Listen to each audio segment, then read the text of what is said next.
we can do what's Hondo on the mic. From Leo's Paradise, random stream drop like a Dragon Ball fight. No lie, plan stream stacking up, but here's a twist in time. Freestyling on the deck like Luffy's punchlines. Up the channels faster than Zoro sword swings. Gaming pop culture, it's the chaos he brings. Talking movie reboots, superhero hype. Hondo passing the mic, now Bishop's in sight. Cutting punch screen, frame by frame, I align. Laying bass lines heavy, keep the rhythm divine. Dropping fire videos, can't keep up with the pace. Pass the mic back, Leo's leading the chase. Off the rails, no script, just a freestyle ride. Nerdcore king, let the randomness collide. Planning on Leo's got the flow to entice. It's words of paradise, the chaos comes to life.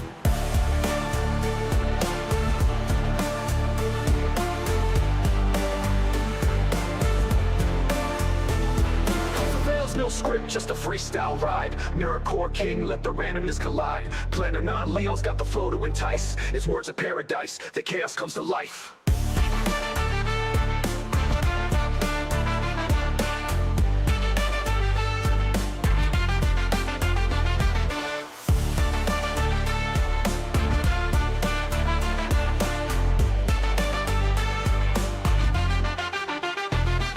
The rails, no script, just a freestyle rhyme. Nerdcore king, let the randomness collide. Planning on Leo's got the flow to entice. It's words of paradise, the chaos comes to life.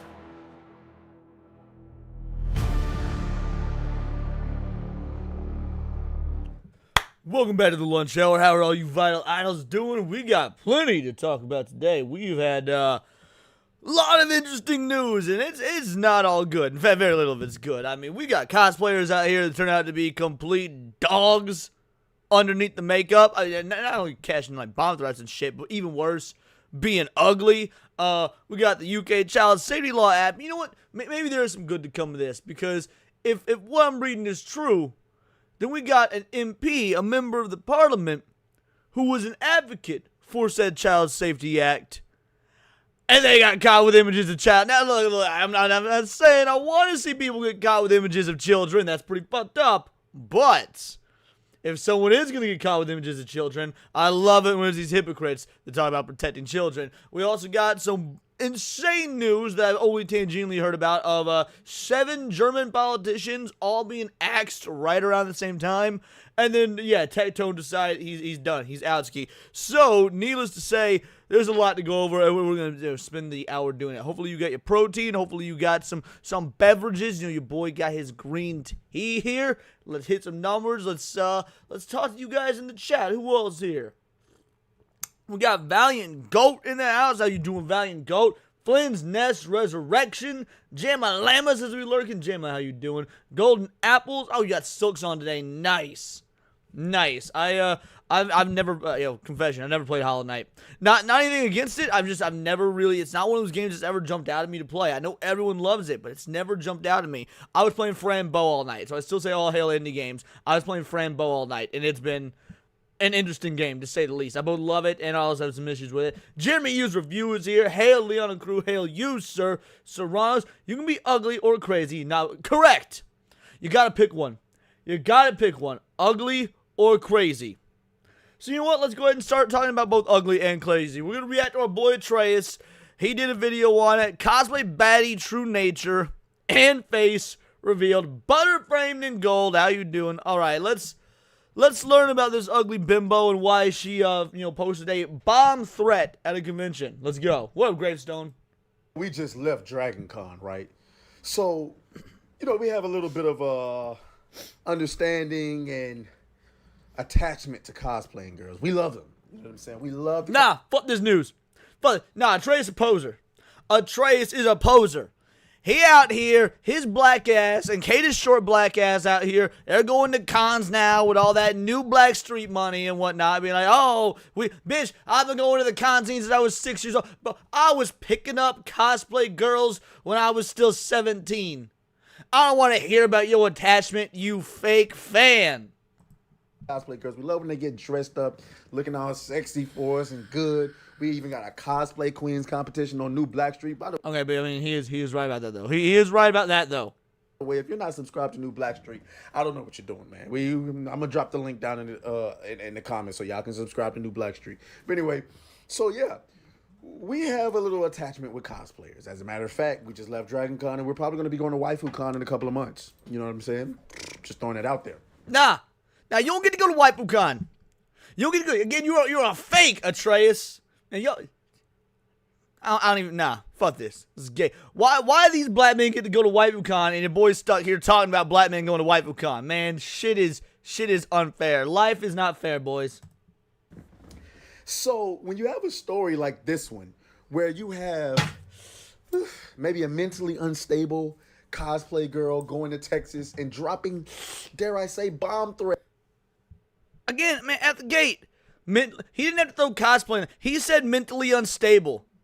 And, like, my next assumption was, like, the words is going to be woman.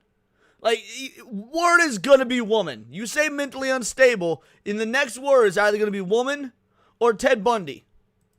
It's on people. Ooh, we got to talk about it. So, let's go ahead. Make sure you hit the like button, subscribe to the channel, and all that stuff.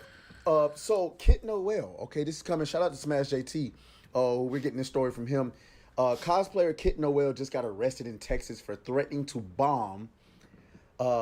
plant a bomb at her rival's booth during an anime convention. And the reason, they were beefing online about energy drinks.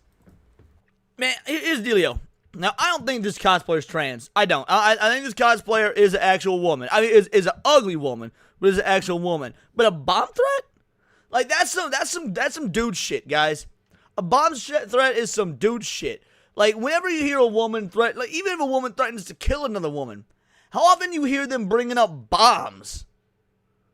Like, I'm gonna be real. That's pretty out of the ordinary, even for broads. What up, Darth Bane? Seriously.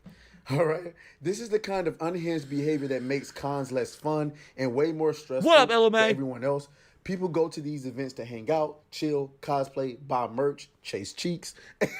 I threw that in there. I did that. And have a good time. Nobody should ever have to worry about some unstable influencer pulling bomb threat stunts because of a retarded feud. This 25-year-old, not some kid who doesn't know any better. When you throw around threats like that at a packed convention full of fans and families, you don't deserve sympathy. Ooh.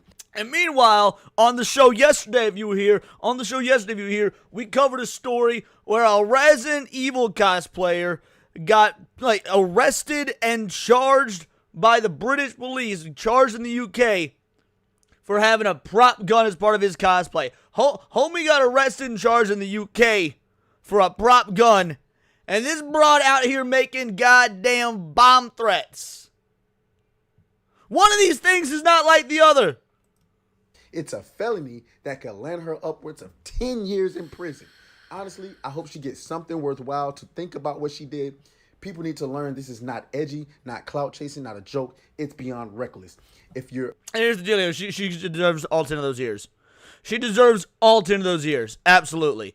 And you can't change my mind about this. If she were pretty, it'd be different. If she were pretty, I'd be like, oh, 5 years. Like, she's attractive. We can give her 5 years in jail. She can still come out looking hot and whatnot. This one was already ugly. This one was already busted. This one already looked like it was made for prison.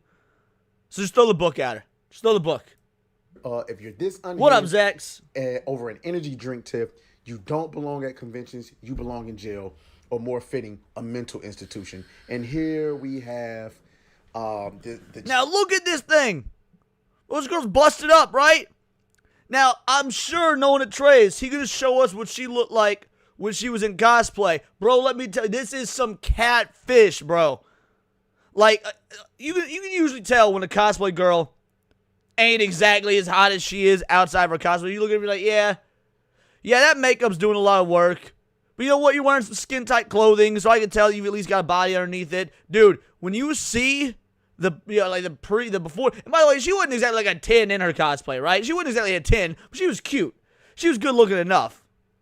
Well, bro, just wait till you see the comparison. right here, the chick in question. And Jesus Christ. Also obligatory, bomb threats are bad. I feel like I shouldn't have to go without saying bomb threats are bad. That part of the story is important too. I do want to point that part of the story is important too. But by God, it is more important that she is just a wreck, bro. My God. Listen, guys. Let me tell y'all something. I know we all love the baddies. We do.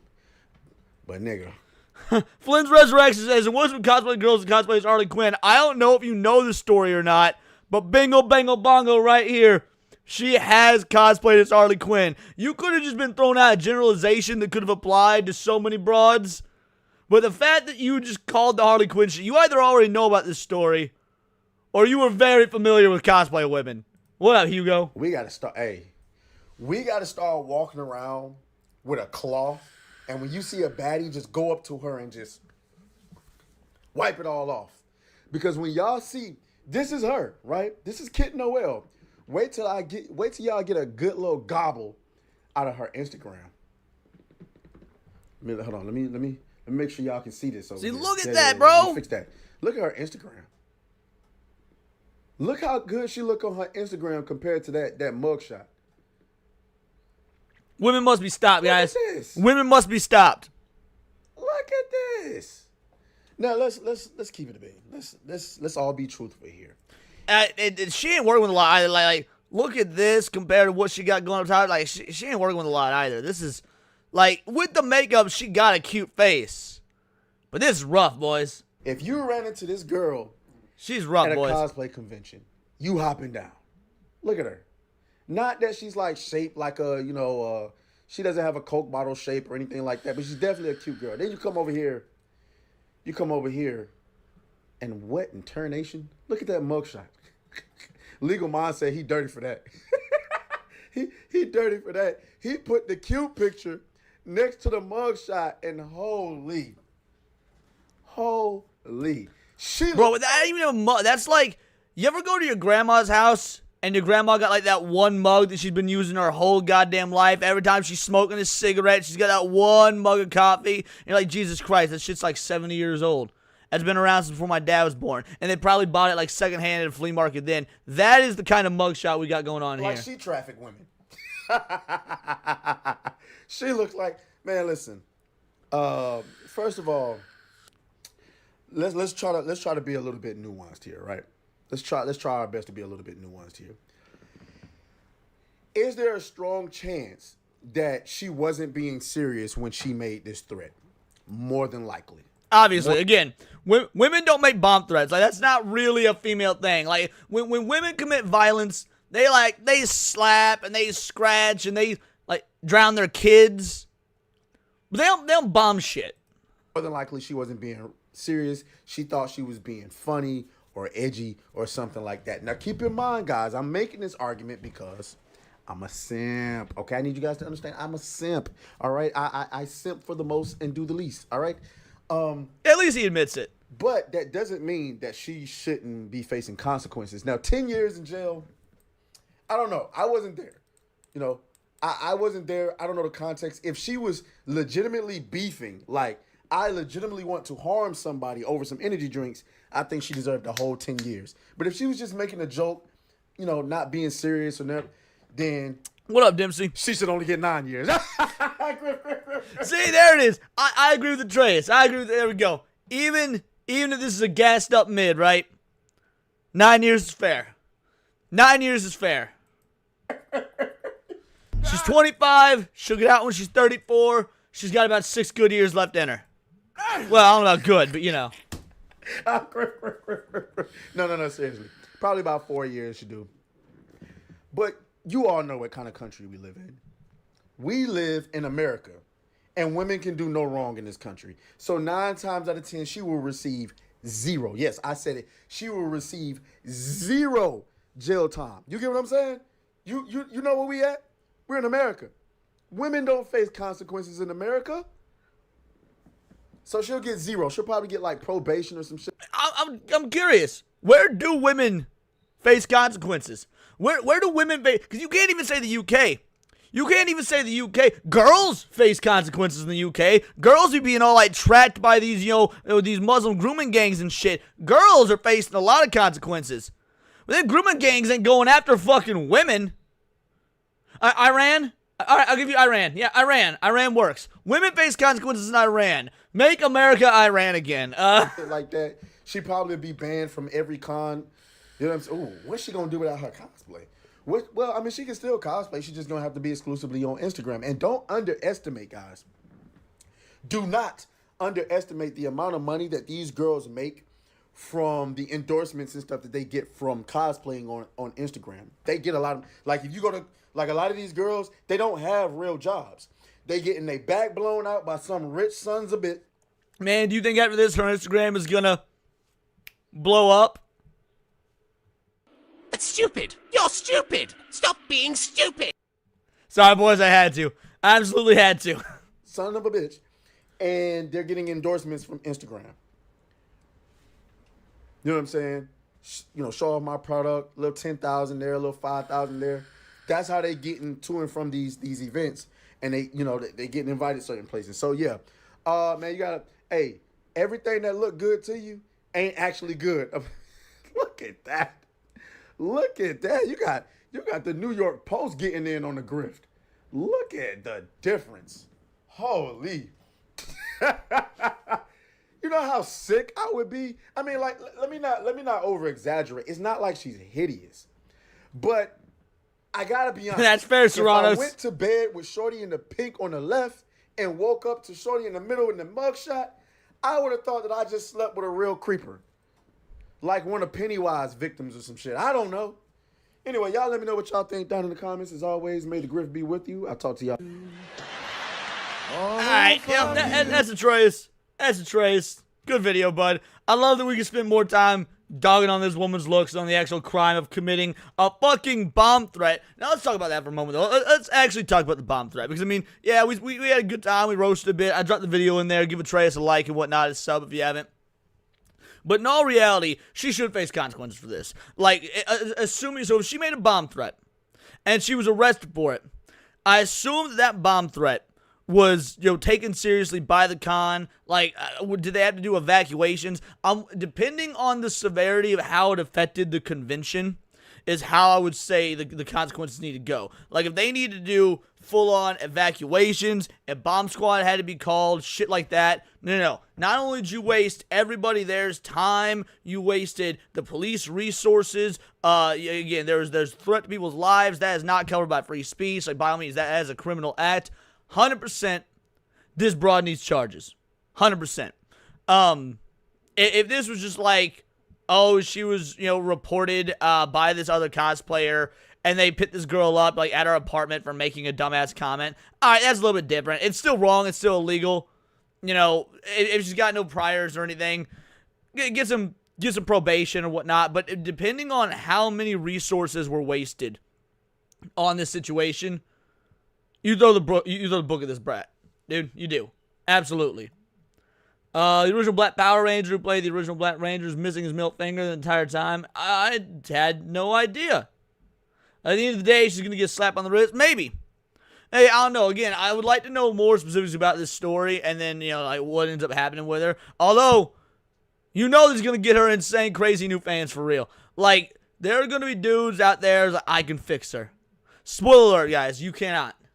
There is no fixing that. Women that be making bomb threats, there is no fixing. That is a new level of crazy. So yeah, there actually needs to be some shit taken care of in that regard. But that was our light. That was our light beginning. Start up light, making fun of broads. It's funny. It's fun to say. But now we're getting into the real shit, and we're gonna be in the real shit for pretty much the rest of the stream. Child Safety MP, member of Parliament, caught with images of kids. Now, I don't know who this hypnotic wannabe is. I don't know who this discount hypno is right here. But I do love the hypocrisy. I bet we're going to see so much more of this. All these politicians, and I've been saying this since the jump, dude. All these politicians are out here like, oh, we need to protect kids. Online Safety Act. Every single goddamn one of them was on Epstein's plane. Every single one of them flew to Pedophile Island. Every single one of them fucked kids. Like, down with all of them. Fun fact, if you don't know this, if somehow you've made it this far in your life and you don't know this, if the person is a politician, they are evil. I don't give a fuck what side they're on. Left, right, whatever. If they are a politician, they're fucking evil. So let's find out what's going on here. Child Safety MP caught with images of kids. It is there to protect children, to make sure children are always safe online. To make sure children never put themselves in a scenario where they can be preyed upon. I was unawares the Discount Hypnotic here was British. So, yeah, like, it now makes sense as to why he's going with this whole, like, protect the identity thing. Because dude 100% could go to prison just for making this fucking video. Like, that's... Alright, you do you. You're ripping off a boy here, but you do you. By the creeps of society. Labour MP charged over child sex abuse images. And there's actually more to this, but I can't say it at the very start of the video because it would immediately get flagged and demonetized and age restricted. We're about to go into all the details. What up, OG I say Star this Wars? is wild, but it's just, at this point, it's just the British government. So there's actually a couple of MPs we're going to talk about in this video. But Yes, firstly, it is the British government. It's very important to remind you guys, it's not just the Islamic grooming gangs out there raping your kids. It is also the British government. All British politicians, Just if you meet a politician, you can just assume they've probably raped a kid. we're going to kick things off with Colin Smith. Now, Colin Smith was actually arrested and charged with hiding secret cameras in the Holyrood toilets. And Holyrood is essentially like the Houses of Parliament in Scotland. So yes, he was charged with actually putting cameras in the toilet. Wait. 5 MSPs filmed by spy cam hidden in Parliament toilet. How the fuck you got time to set this up? I would imagine the House of Parliament is packed all the time with politicians fucking over the British people. How this one dude able to put these cameras in there? Okay, I got no more. We gotta keep going. To prey on adults. We will get to the more interesting stuff in a minute. Now, what's very interesting about Colin Smith, he's actually one of the people that has been behind and responsible for some of the child safety relation laws that we have. And don't worry, we will get to the Online Safety Act in a minute. It's coming. But as an MP, he's taken a stance and a step forward to make sure that children are protected, not just online, but in person, and they're never, ever, ever exploited in any way. Now, shortly after the charges about hiding cameras in toilets, which, by the way, he's an independent MP, but he's still allowed to be a serving MP. Yes, the government allows this. The government is still allowing him to have a say in Parliament. But after all of this... Wait, after being charged? Am I understanding this right? The government is allowing him to have a say in day-to-day government operations, even after being charged with possession of child sexual abuse material. Bro, what the fuck is... Like, at least in America, when the very obvious proof of politicians being pedos comes out, they have the good goddamn grace to, like, impeach them and shit. I'm flabbergasted. Just shortly after... Yeah, that's what I said. I said that earlier, Girl Scouts to come to his office. Totally not suspicious. Scottish Labour MSP Colin Smith has been arrested and charged in connection with the possession of... So he's Scottish! So he's technically he represents the people. With that 14-year-old girl, that 13-year-old girl that brandished the axe, that girl that took the dual-wield perk, that was defending herself against that fucking creep, whether he was legal or not, that creepy-ass migrant who was run up on her and her sister. So that 13-year-old girl, she gets arrested, she gets charged. This dude out here putting hidden cameras in Parliament and jacking it to fucking underage girls. Bro, what the fuck? Decent images.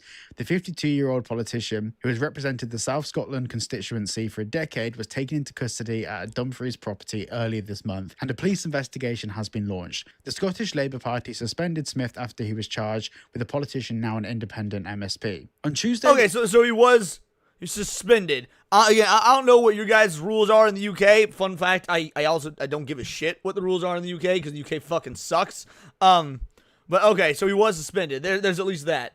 August the 5th, 2025, officers executed a warrant at a property on Marchfield Avenue, Dumfries. A 52-year-old man was arrested and charged in connection with possession of indecent images. He's due to appear at Dumfries Sheriff Court at a later date. And what I find absolutely, well, no, I keep saying interesting, it's what we expect. The government and all the official publications have said that he had indecent images, but it actually turns out they're indecent images of children as well. But none of the official government records state this anywhere at all.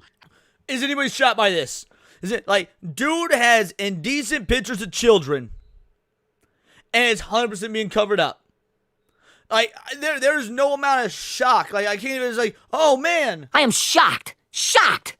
Well, not that shocked. Like, nah, dude. And this is not a UK thing.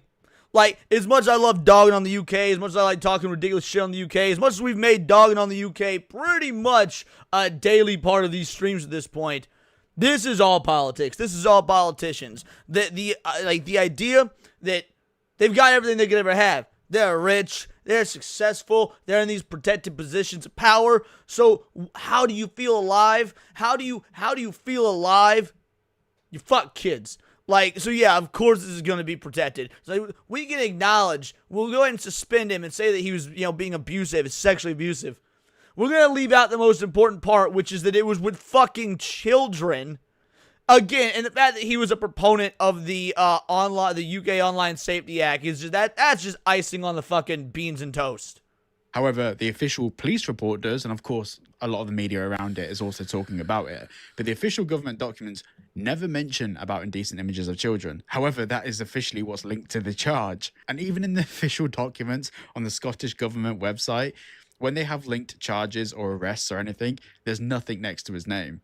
They just haven't filled it in. Now, this Colin Smith guy is just the very tip of the iceberg, a very big iceberg. The next one's, I'd say, well, it is worse. It's definitely worse. But I just want to say this video is definitely going to get demonetized. It's so difficult to talk about topics like this on YouTube, but I have made a pledge to myself to not avoid talking about topics because of the algorithm or anything like that. So if you do want to support the channel, make sure you go and check out private internet access at the link below. They're a VPN that allows you to remain private online. They don't keep any logs at all, and that has actually been proven on multiple occasions. And it's just one subscription that works across all of your devices. It's really, really affordable too. In fact, it's around about £1.50 a month to use. So if you do want to check out private internet access, you get yourself 4 months free and 86% off using my link. Bro got some stones. I'll be real. Like using a VPN like this, or using anything but private internet browsing when talking about the UK Online Safety Act, again, I get why homeboy here is covering his face. Dude, this is a ballsy sponsorship to take, especially in a video like this. Maybe some of y'all in the UK got spines after all. I'm impressed. Down below. It actually enables me to keep making videos like this and not have to worry about ads or anything like that. It enables me to put this content out there, inform you guys, and not get taken down by the YouTube overlords. All right, so let's get to the one of the more juicy story. To be honest, all of this is, I'm trying to make light-hearted jokes about this stuff, but it is dark and twisted. MP Dan Norris arrested on suspicion of child sex offences and the word I can't say on you. This is another one? So we got multiple MPs caught with images of kids? Because that first dude was Colin Smith, and now we got Dan Norris. Can you guys point me to any British politician that has not fucked a kid or seen images of children being abused? I'm just curious. Can you point to me one? I'm not even saying they need a squeaky clean record. Maybe they stabbed a dog. I'm like, well, that's pretty fucked up. He stabbed a dog, but at least he wasn't fucking a kid. Like, YouTube. MP Dan Norris has been arrested on suspicion of that word and child sex offences, child abduction and misconduct in a public office. The Labour Party says it immediately suspended the MP for the northeast of Somerset and Hanham after being made aware of his arrest. Avon and Somerset police confirmed that the man in his 60s was arrested on Friday and released on conditional bail. Now, the investigation into him is still ongoing, so we're not going to say whether he's guilty or not, but I will say that there is definitely no smoke without fire. Well, I will say that, in my humble opinion, he is probably guilty. Why? Because he's a politician. He's probably pretty fucking guilty. Also worth noting that whilst all of this was going on, he was still allowed to hold his seat in Parliament, not as part of a Labour or I believe whatever, the same like thing, Lionheart, absolutely. MP, but he was still allowed to hold his seat in Parliament. So one of the things that he decided to vote for was the Online Safety Act for the protection of children. Really? You let this guy vote. So I say that at least his vote we can strike off because he's doing that to save face. But the thing is, these are the MPs that have been caught. In fact, even some of the ones that we know have done nefarious things in relation to children. I'm sure that people within government know about it, but no one's doing anything. Even the case of Colin Smith, the first guy that we spoke about, the government are just kind of dancing around what he really did. They're just saying indecent images. They're not mentioning that it was of children. They're trying to like move children away from it because of his various politics and stances with like online safety for children and all the various initiatives he's involved with protecting children. I understand if you've got hundreds of people in parliament, you know, into the thousands if you include everyone. I understand there's going to be some bad apples in there. Of course there's going to be, but there's a it's not bad apples. They are politicians. And not only that, they are politicians in the UK. These aren't bad apples. This is an entire rotten bushel. Running theme here, and the stuff that keeps coming out with MPs doing absolutely despicable things, whilst they are actually responsible and linked to acts and policies, which are for the very things that they're saying that they're taking a stance against, but they're the things that they are doing themselves. This is why having members of parliament doesn't work. I think every law that comes into effect in the UK shouldn't be voted in by MPs from various constituencies. There should be an online website, a portal where everyone can log in at their own leisure and they can vote for upcoming legislation and law. And that's the way that it should be run, because we have the internet now. The internet absolutely skyrocketed about 20 years ago. We have the facilities, resources, and means to actually vote in policies as the British public. We don't. Nah, I disagree. I like the idea, but it would never work. It is so easy to spoof. It's so easy to fake. I mean, you're going to have the fucking politicians employing individuals to game numbers. There's no viable way for online voting to work. And it used to be something back when I was young and dumb and didn't understand the world that I was actually quite the proponent of. I was like, yeah, you know, we could make voting an online thing. I'm sorry, now, in person only. Paper only, and again, the UK is a little bit different because it's not, you know, a representative, representative democracy. It's not a constitutional republic. It's in fact a dictatorship. But needless to say, just under the guise of some sort of democracy. But yeah, no, there's no way. Yes, I agree. Serranos is right. Direct democracy is worse, actually, 100%. So yeah, I mean, this would not work. But again, homie's British, clearly from his accent. He doesn't understand the finer ways of having things done, so I can't really fault him. But yeah, no, this wouldn't work. Need MPs and the bias of MPs to do this. And what's more interesting about this as well, if you look at proportionally the amount of MPs that have been arrested for either indecent images or other things like that, if you look at the amount of MPs as a percentage of all of the MPs in the government, that is a much higher percentage than the general public that are arrested for having indecent images as well. What I'm saying is proportionally there's more nonsense in Parliament than there is in the general public. Like, that's very worrying. Like I said earlier in the video, I do think this video is going to get demonetized and struck down, but topics like this, they do need to be talked about, and I'm not going to go to other platforms like Rumble or anything like that because the reach is just not there. Like, the reach on those platforms is so minimal because the biggest media search engine in the world is YouTube. And I think I do have at least, to be honest, I don't care about the views or anything, I have a moral and social responsibility to talk about. I agree with him about going Rumble, by the way. Like, look, here's the dealio, guys. I would love to see Rumble be an actual competitor to YouTube. I would. But it's not there for multiple reasons. For one, the infrastructure isn't that great. It's not. The infrastructure isn't that great. The UI is dog shit. The UI on Rumble is dog shit. Not only that, but Rumble lies, right? Rumble's a liar. They tout themselves as a free speech platform, which for the creators, it is. Like you could say wild shit on Rumble and it's A-okay. However, what Rumble does do, and that they will never admit to, even though they've been caught doing it time and time and time again, is they censor chat. Rumble censors chat, like, honestly, worse than YouTube. It's not even close. You don't get to tout yourself as the free speech platform and then censor the chat of the individuals who are wanting to watch you and interact with you. So I don't fuck with Rumble. I stream to X, Kick, and YouTube. Obviously, YouTube being the main one. But you can watch me on the Monday, Friday, and Tuesday shows on any of those.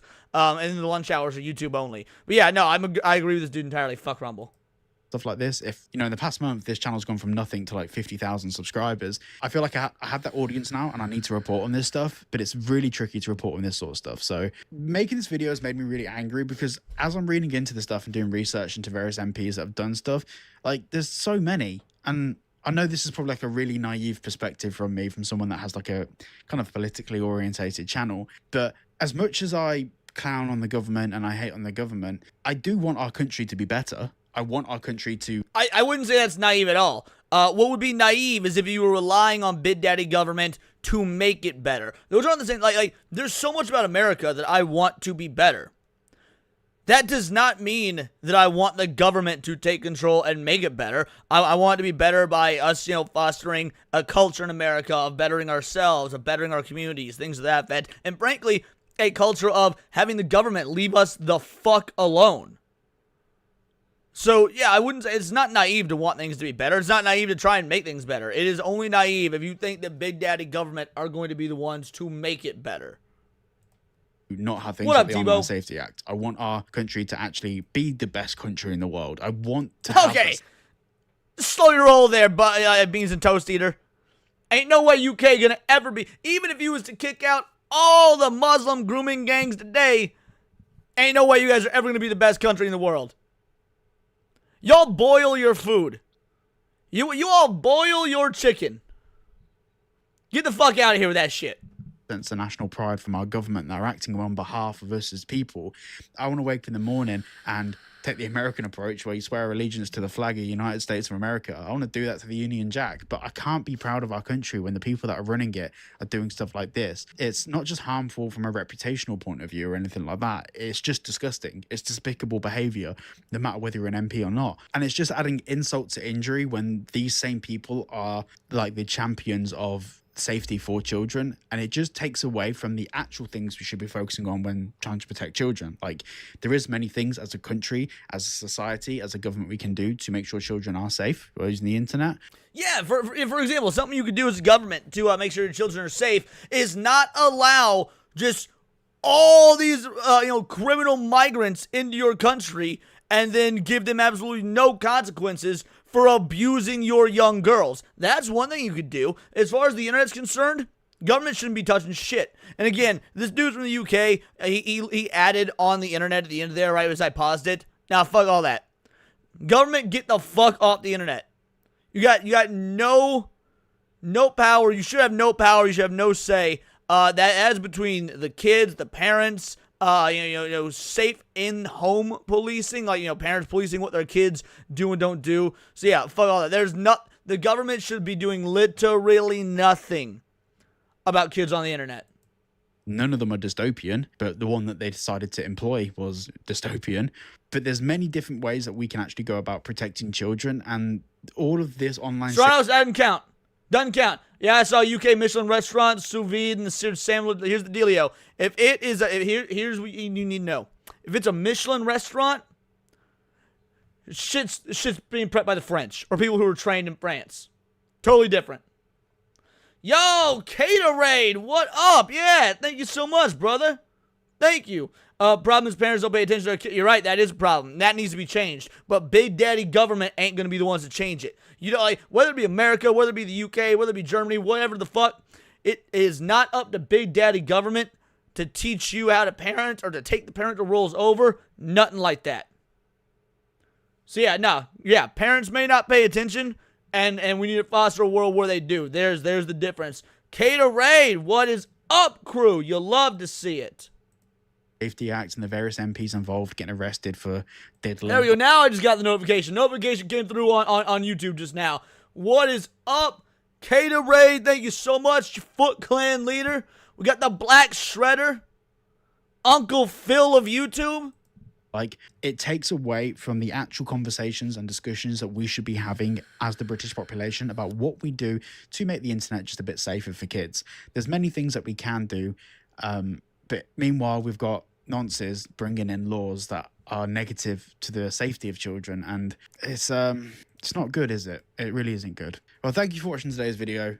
I completely disagree with him about, and I don't know if this is him like towing the line and saying what he needs to say because he's in the UK, or if he just doesn't have the mental capability of understanding that, no, there should be nothing done on the internet. At least not by governmental standards. YouTube Uncle Phil is crazy. Am I wrong, though? Am I wrong? I did start off a bit lighthearted, but yeah, sorry I got a bit serious at the end there. Make sure you check out private internet access. Yeah, that's correct, Darth It's a Bane. VPN that allows you to stay protected online, and it greatly supports the channel. You get 4 months free and 86% off. All right, yep, that was an interesting video. Again, I get what he's trying to do. I'm going to link this in the chat for you guys so you know. There it is. I agree with him calling out these British politicians that are, having child sexual abuse material while also voting for the Online Safety Act. Like, that is the highest levels of hypocrisy against the government, so you shouldn't be surprised by literally any of that. With that being said, the answer is not, oh, well, this is bad, but the government can be doing this right here. Like, no. That is the wrong takeaway. The correct takeaway should be, fuck the government, burn it all down. They fucked you by bringing in all these migrants. They fucked you by taking away your online privacy. They fucked you by becoming a nanny state. They fucked you by becoming a police state. So at no point is reform an option. Destruction and rebuilding from the ashes, that's the option. But again, this dude's from the UK. I don't even know if he has the mental capacity to think like that, because he's been born and indoctrinated into this sort of system. But yeah, that's my thoughts on the matter. Still, I like that he's calling that out. I do. I like that he's calling out. You've got these MPs, these members of parliament that are doing this. So I'll give him props there. But keeping that political train rolling. This story happened yesterday, or at least I heard about it yesterday.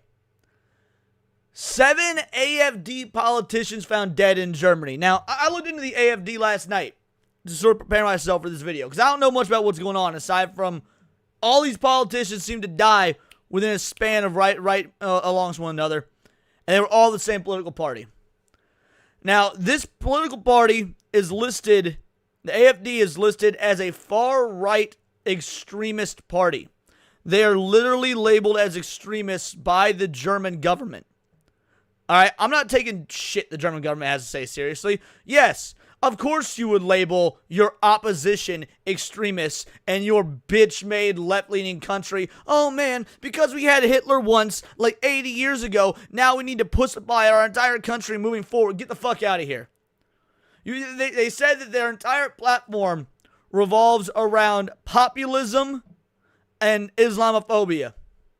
To me, those both sound like pretty good goddamn things to have a platform based on. Just saying.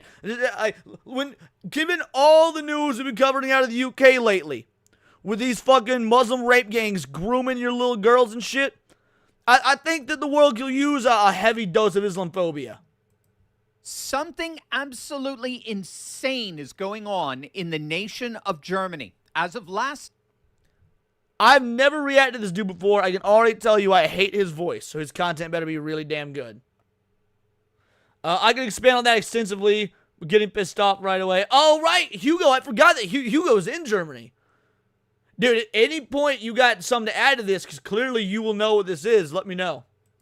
Night, 6 politicians from Germany's fastest-growing nationalist populist party died within 13 days of each other. And as of this morning, that number has just grown to 7. Look, I don't care who you are. I don't care who you are. 7 politicians dead in under 2 weeks, all from the same party. That's a hit job. That's a hit job. These are murders. Like, the odds of that happening, barring all of them being on, like, the same plane and the plane crashing or whatnot, that's a little bit different.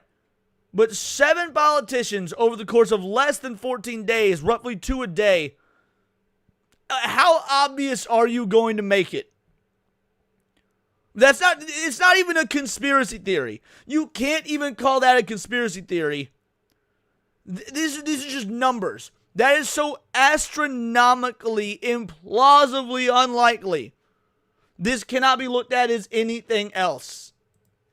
What authorities are calling natural causes has sparked international outrage, with billionaire Elon Musk and economists calling it statistically impossible.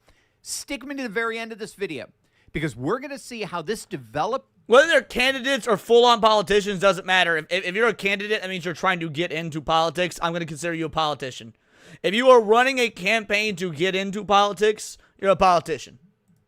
Scandal may indeed mark the end of the German and globalist establishment and the unstoppable dominance of the AfD.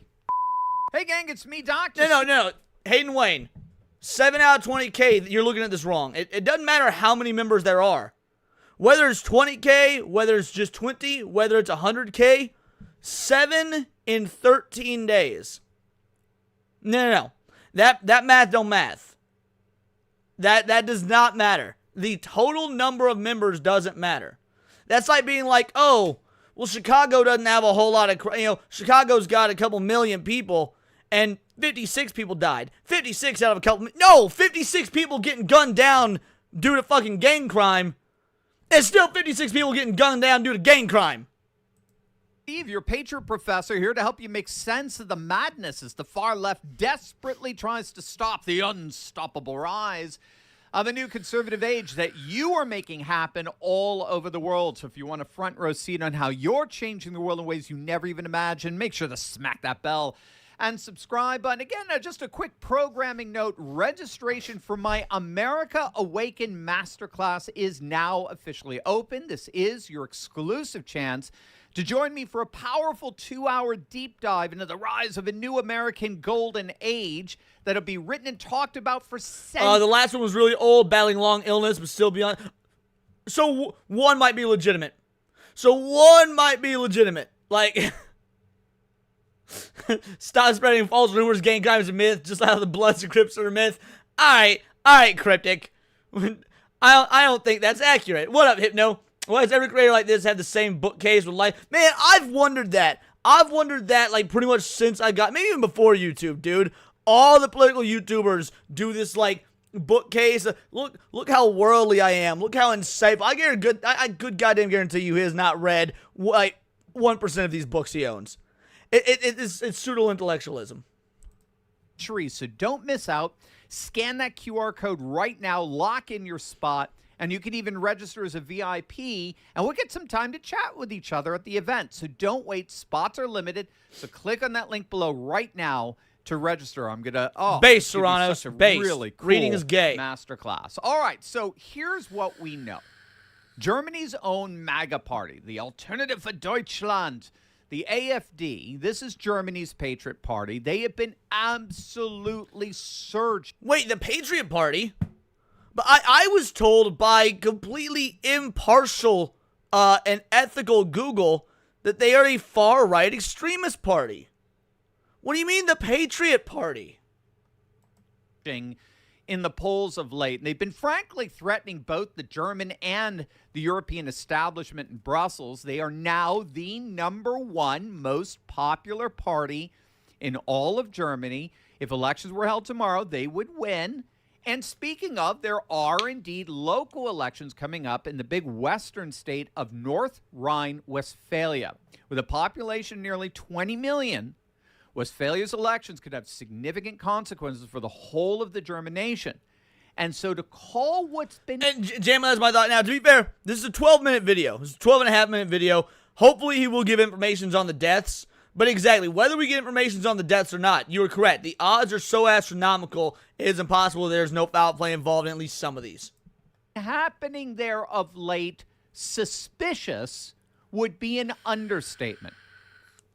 As of this morning, a 7th member of the AfD has mysteriously died over the course of the last 2 And the time, look at this, ahead of local vote.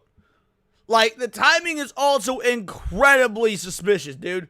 Right ahead of the local vote. Like, politicians don't just be dropping like flies right before voting if there's not... Remember what happened in Mexico? We talked about this, I think it was last week. The woman that was running for president in Mexico, she had like, I think it was 13 other people running against her. and miraculously they all died and she won? And we're just not supposed to believe that it wasn't the fucking cartel because they wanted to make sure they got their one puppet, the person in their pocket that was going to do their job, like do their bidding? You mean the same woman, the same Mexican president female that says that Donald Trump can't come in and glass the fucking cartel? I don't know. There's a lot in common here, it seems like. Weeks. Now, these weren't just random deaths across the country. They all happened to the same members of the same party in the same region. And they all happened within the last 14 days. And they all happened just weeks before crucial local elections on September the 14th.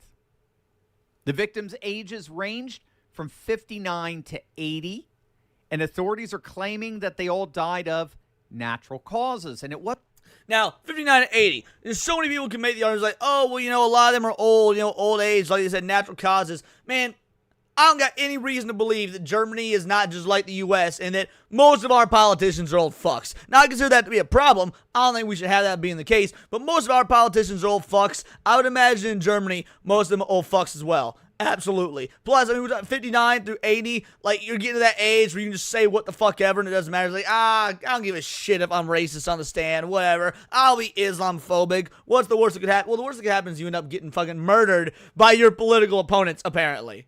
wasn't just actual AFD politicians.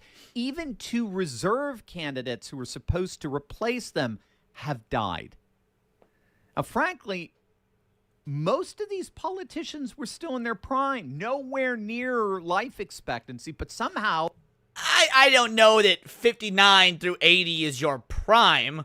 You're not exactly, like, decrepit if you're, 59, 60, 65, depending on how well you live your life. But I would not say that they were in their prime.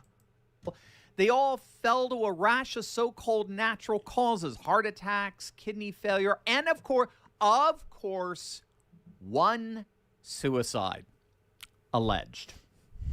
Now, the deaths have caused electoral chaos. Ballots already sent by mail are now invalid. New ones have to be printed. Some postal voters have to recast their votes. So apparently Germany also falls into the trap of mail-in ballots being a fucking thing, is what this sounds like.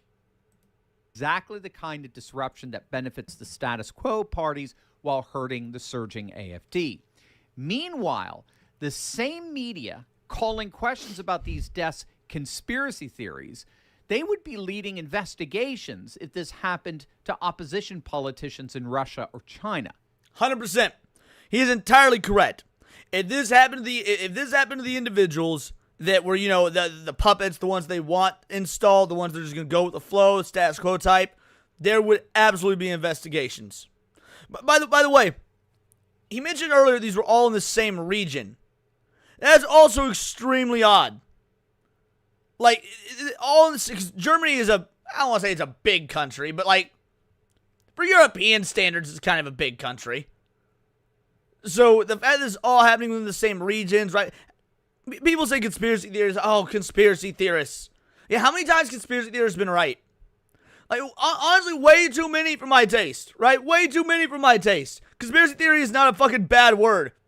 By the way, is it really a conspiracy theory if the math checks out? Nah, bullshit. So the obvious double standard here is sickening. But nothing compares to the way the German globalist establishment is responding. But I have to say, before we despair, what is so important here for all of us to get, as we see just how corrupt our political that doesn't surprise me, Hugo. really is, ironically, with the return of Trump, there's actually never been a better time for freedom-loving Americans to take control of our financial future. And there's no better way for you to Are we getting a second ad read in 5 minutes? Bro, this dude think that he fucking Ben Shapiro? What are you doing, homie? Just shut the fuck up and get to the video. Normally I was like, oh, ad reads, it's fine. But you're doing 2 ad reads and we're not even at the 5-minute mark? Well, get the fuck out of here. Flourish. What up, than Rails by and Steel? investing in crypto like Bitcoin, Ethereum, and the like. But if you're like me, It's the volatility that intimidates you, right? The extreme highs are great. Your experience I'm with skipping that through this. volatility. They have a crypto super AI predicts with block trust IRA volatility IRA. Are you aligns kidding? with President and the financial freedom historic retiree. You could be a truck to get into the click on that link below.com. Remember, why not you next? Visit's response to all of this has been 2-minute ad read. Your second ad read, 2 minutes in. Are you or 2 minutes long, 5 minutes in? Dude, fuck this channel. I never bring myself to shill sponsors like this. People doing whatever. Look, I'll take a sponsorship. I'll take a sponsorship. I'll do it at the beginning of my video, at the end, whatever, and I'll do one. But dude, you've got 2 fucking sponsorships in a 12.5-minute video. Yeah. Fuck discount Paul Chato over here. nothing less than Buy my immediate book. Buy my damage book. control. So German police rushed out. I mean, they literally went out of their way to declare there's nothing to see here. Absolutely no evidence whatsoever of foul play before investigations were even complete. Germany's utterly propagandistic legacy media outlets instantly labeled anyone and everyone asking questions as far-right conspiracy theorists. Even though, I mean, to be fair, Germany does have a pretty good track record for its propaganda working. Like, doesn't really matter what side of the political aisle, Germany's got a pretty good track record of their propaganda working. AfD leaders originally said nothing. They didn't make any political issue at all over these deaths. Ironically, it was the liberal media that created the conspiracy narrative preemptively. Makes you wonder. Now, Well, no, it doesn't make me wonder anything. Again, this is how these institutions work. Like, of course, if they're going to prep these deaths, if they're going to make sure that these politicians or these candidates and wannabe politicians or whatnot are knocked off expeditiously, they're going to need a cover story in advance. So yeah, you're going to have the mainstream media, or at least as mainstream as the media can be in Germany. It's not like anybody outside Germany gives a fuck about it. But they're going to have their stories in line. They're going to make sure that there's scapegoats out there, people that can blame, that they can call conspiracy theorists, that they can make sound far right. Like, here's the dealio. I'm the furthest motherfucker from far right. I want to burn down all the government. I'm an anarchist. I don't give a shit about government at all. I spent yesterday on my show talking shit on Ted Cruz. But let me tell you, this shit's pretty fucking weird. This shit's pretty fucking sus. enter Professor Stefan Holmberg, a respected economist who ran the Institute of Finance at Leibniz University until 2021. His analysis in terms of mathematical probability is that these deaths are statistically almost impossible. Less than... Dude, you don't need to be an economist professor who's good at crunching numbers to know this. You don't need to be Philip Chan, some sort of Asian out there real good with multiplication and long division, to know that this was statistically impossible. That's why I'm saying, like, when Hayden was saying earlier, yeah, 7 out of 20,000, doesn't matter. 7 people tied to the same political party in under 14 days in the same region, that is statistically almost impossible. You don't have to be a fucking mathematician to figure that out. You can show this to a fucking 6th grader that's doing like early level, I don't know, what kind of math do you learn? You learn like geometry and stuff like that. So basically early level equations, early level calculations, whatever you learn in 6th grade, they would be able to suss this out. 1% chance of them all occurring simultaneously and naturally. Alice Fidel, the leader of the AfD, shared his statement, and almost immediately she was branded by the German establishment as promoting conspiracy theories. But Wait. Shared his statement and she was branded? All right, is that him and her? Because that almost implied trans there for a moment.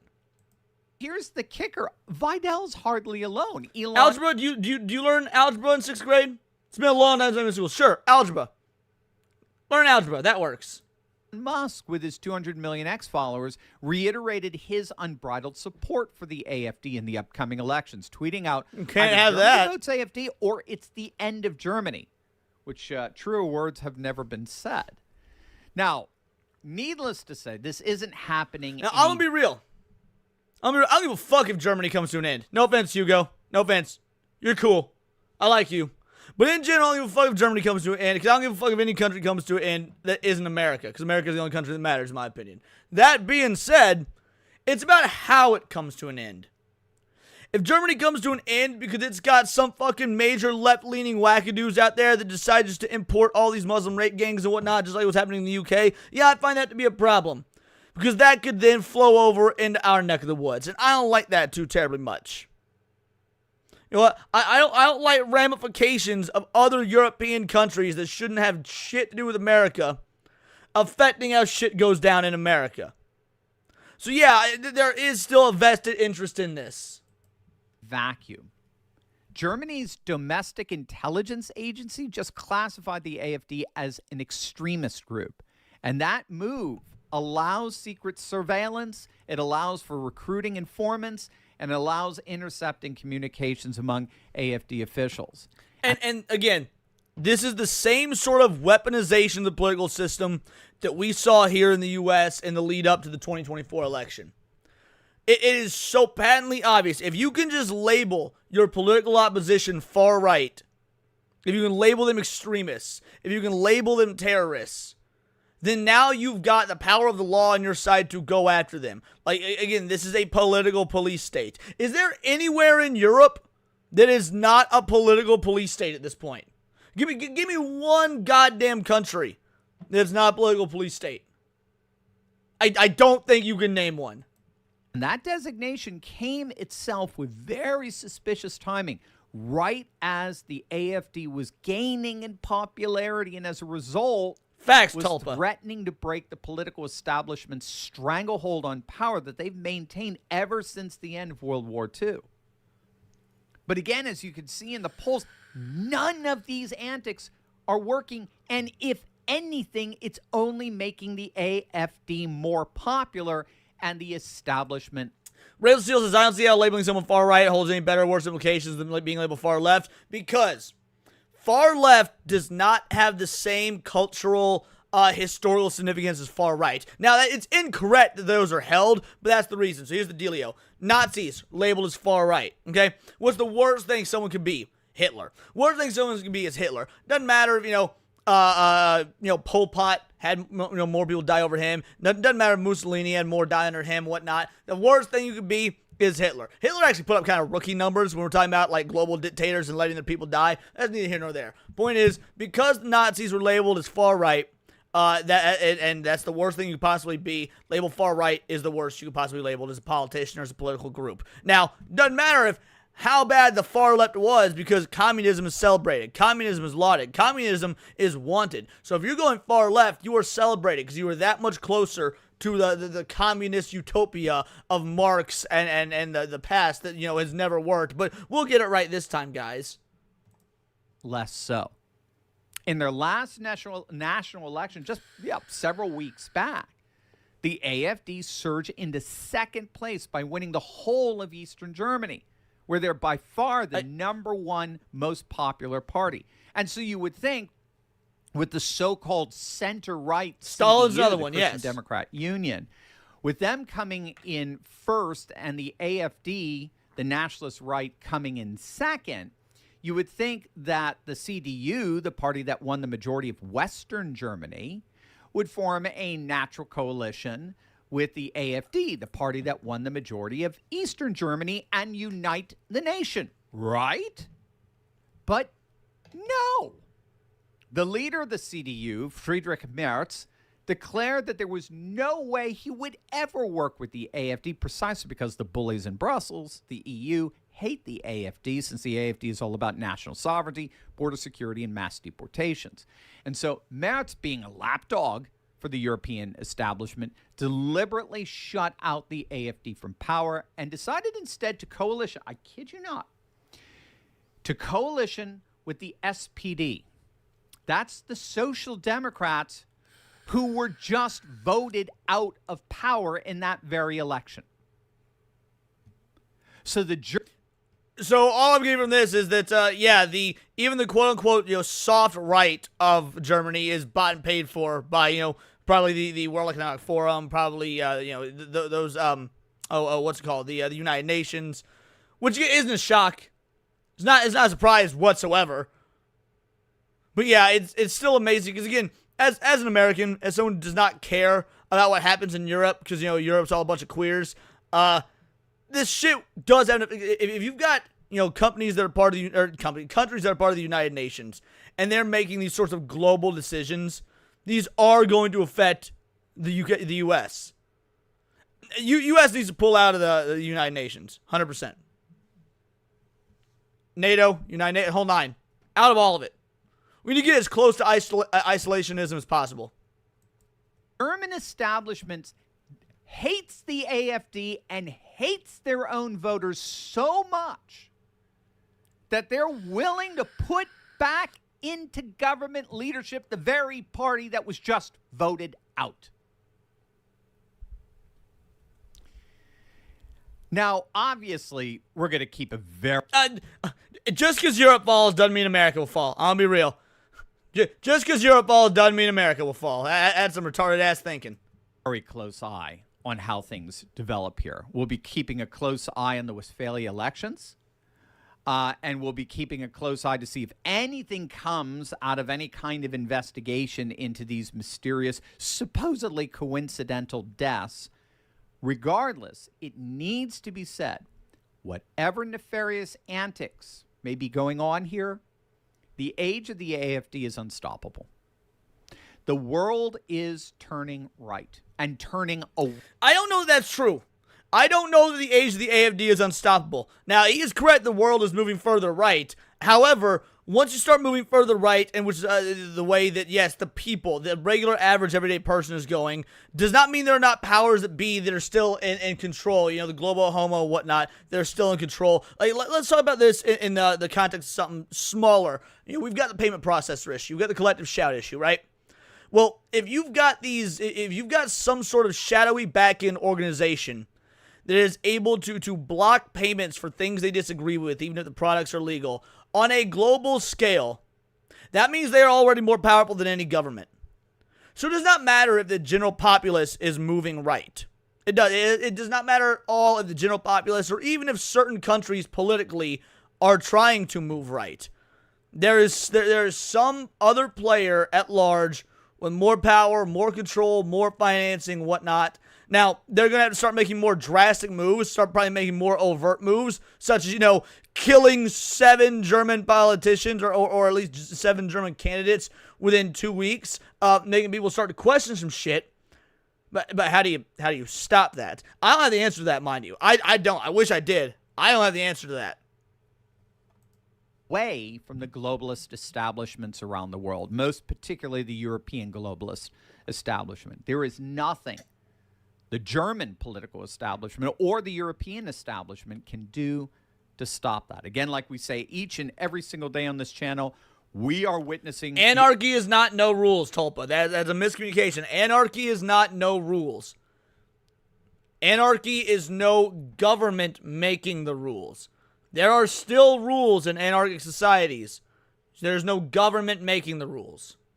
Unstoppable rise of a new conservative age. The AfD is a part of that rise, and no amount of wicked, nefarious activity on the part of globalist establishment, a dying one at that, can change that. So what do you think? You think something is rotten in Denmark? Or I think this video sucked. I'll be real. I think this video sucked. I think that was 12 and a half minutes. Not even 12 and a half minutes, because fucking 3 of those minutes were goddamn ad reads. But that was certainly 10 minutes, 9.5 minutes of, hey, these dudes were dead. These dudes were murdered. It's pretty fucking obvious. Have a nice day. It's that simple. I'm not even going to link that one in the chat for you guys. I'm going to be real. That was kind of a waste of goddamn time.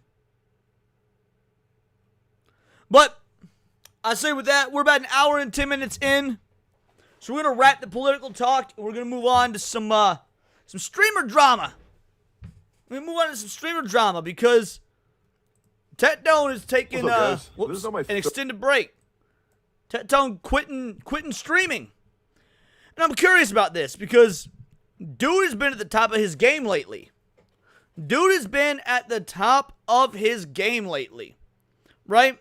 All those bans from Twitch made him grow exponentially on YouTube, made him grow exponentially on Kick.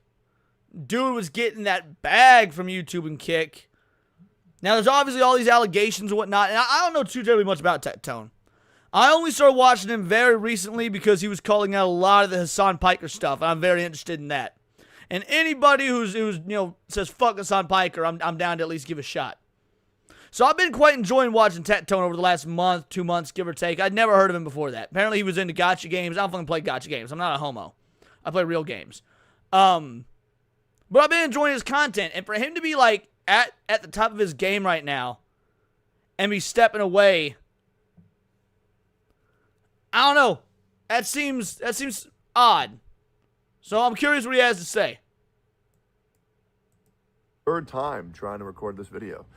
I think that goes to show just how fucked up I am, because I'm usually like a one-take guy. It's been a couple days. I've been gone for about 5 days. Maybe you have.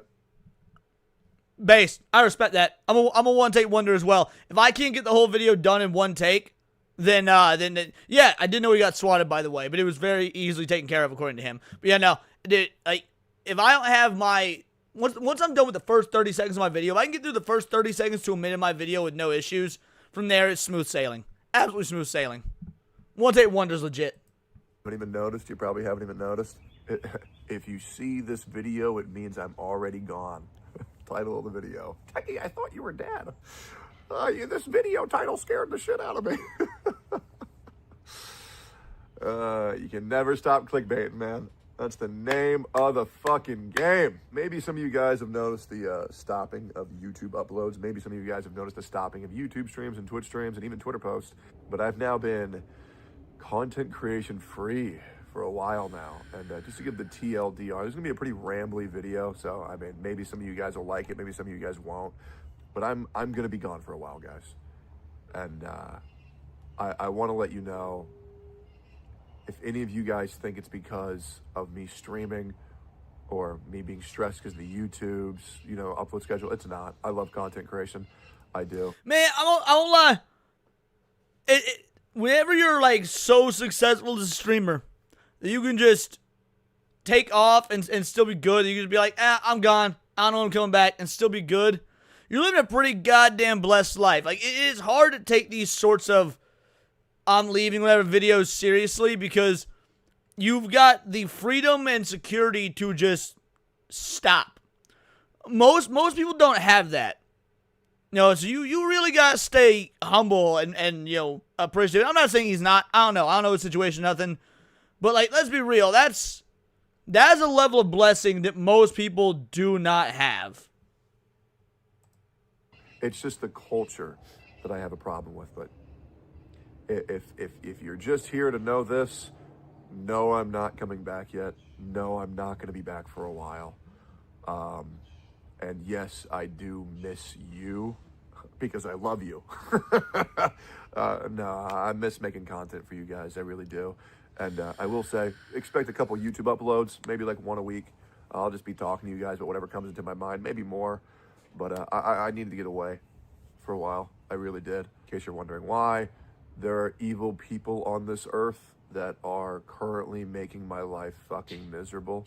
Even more than you guys know. It is deeply personal shit that I'm having to deal with right now. So, I don't know if he's going to get into it. What I heard, and maybe you guys know more than me, because again, I don't keep up with a lot of this stuff. But he's been accused of like rape or sexual assault or something, and supposedly there's like an ongoing investigation. Now, I'll be real. I'm an innocent until proven guilty guy. I don't give a fuck.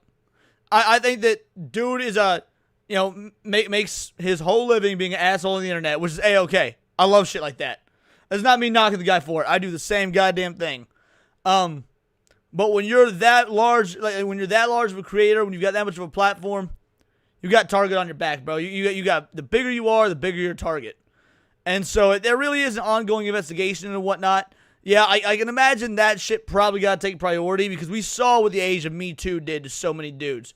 So many dudes 100% lost everything because of bullshit allegations. And that's what I'd heard as well, Serrano. The accusations were BS.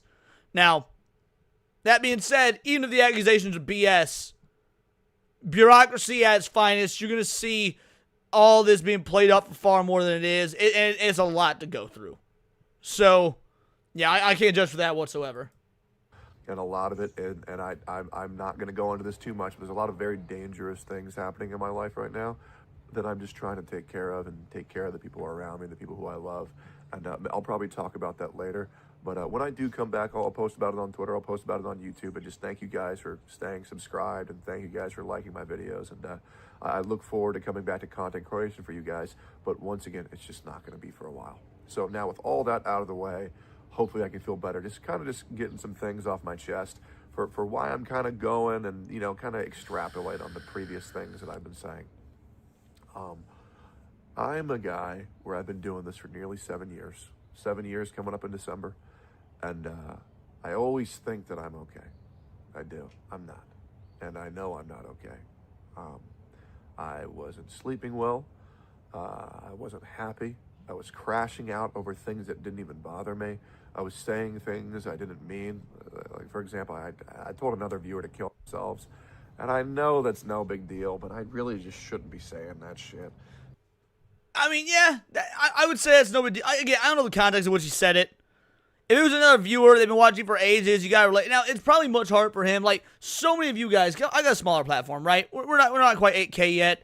I know so many of you guys that pop into live streams every stream. By the way, thank you all for doing that. Like, again, it truly does matter. And so if I was making a joke, like, Serrano's kill yourself or whatnot, like, clearly that's not a big fucking deal.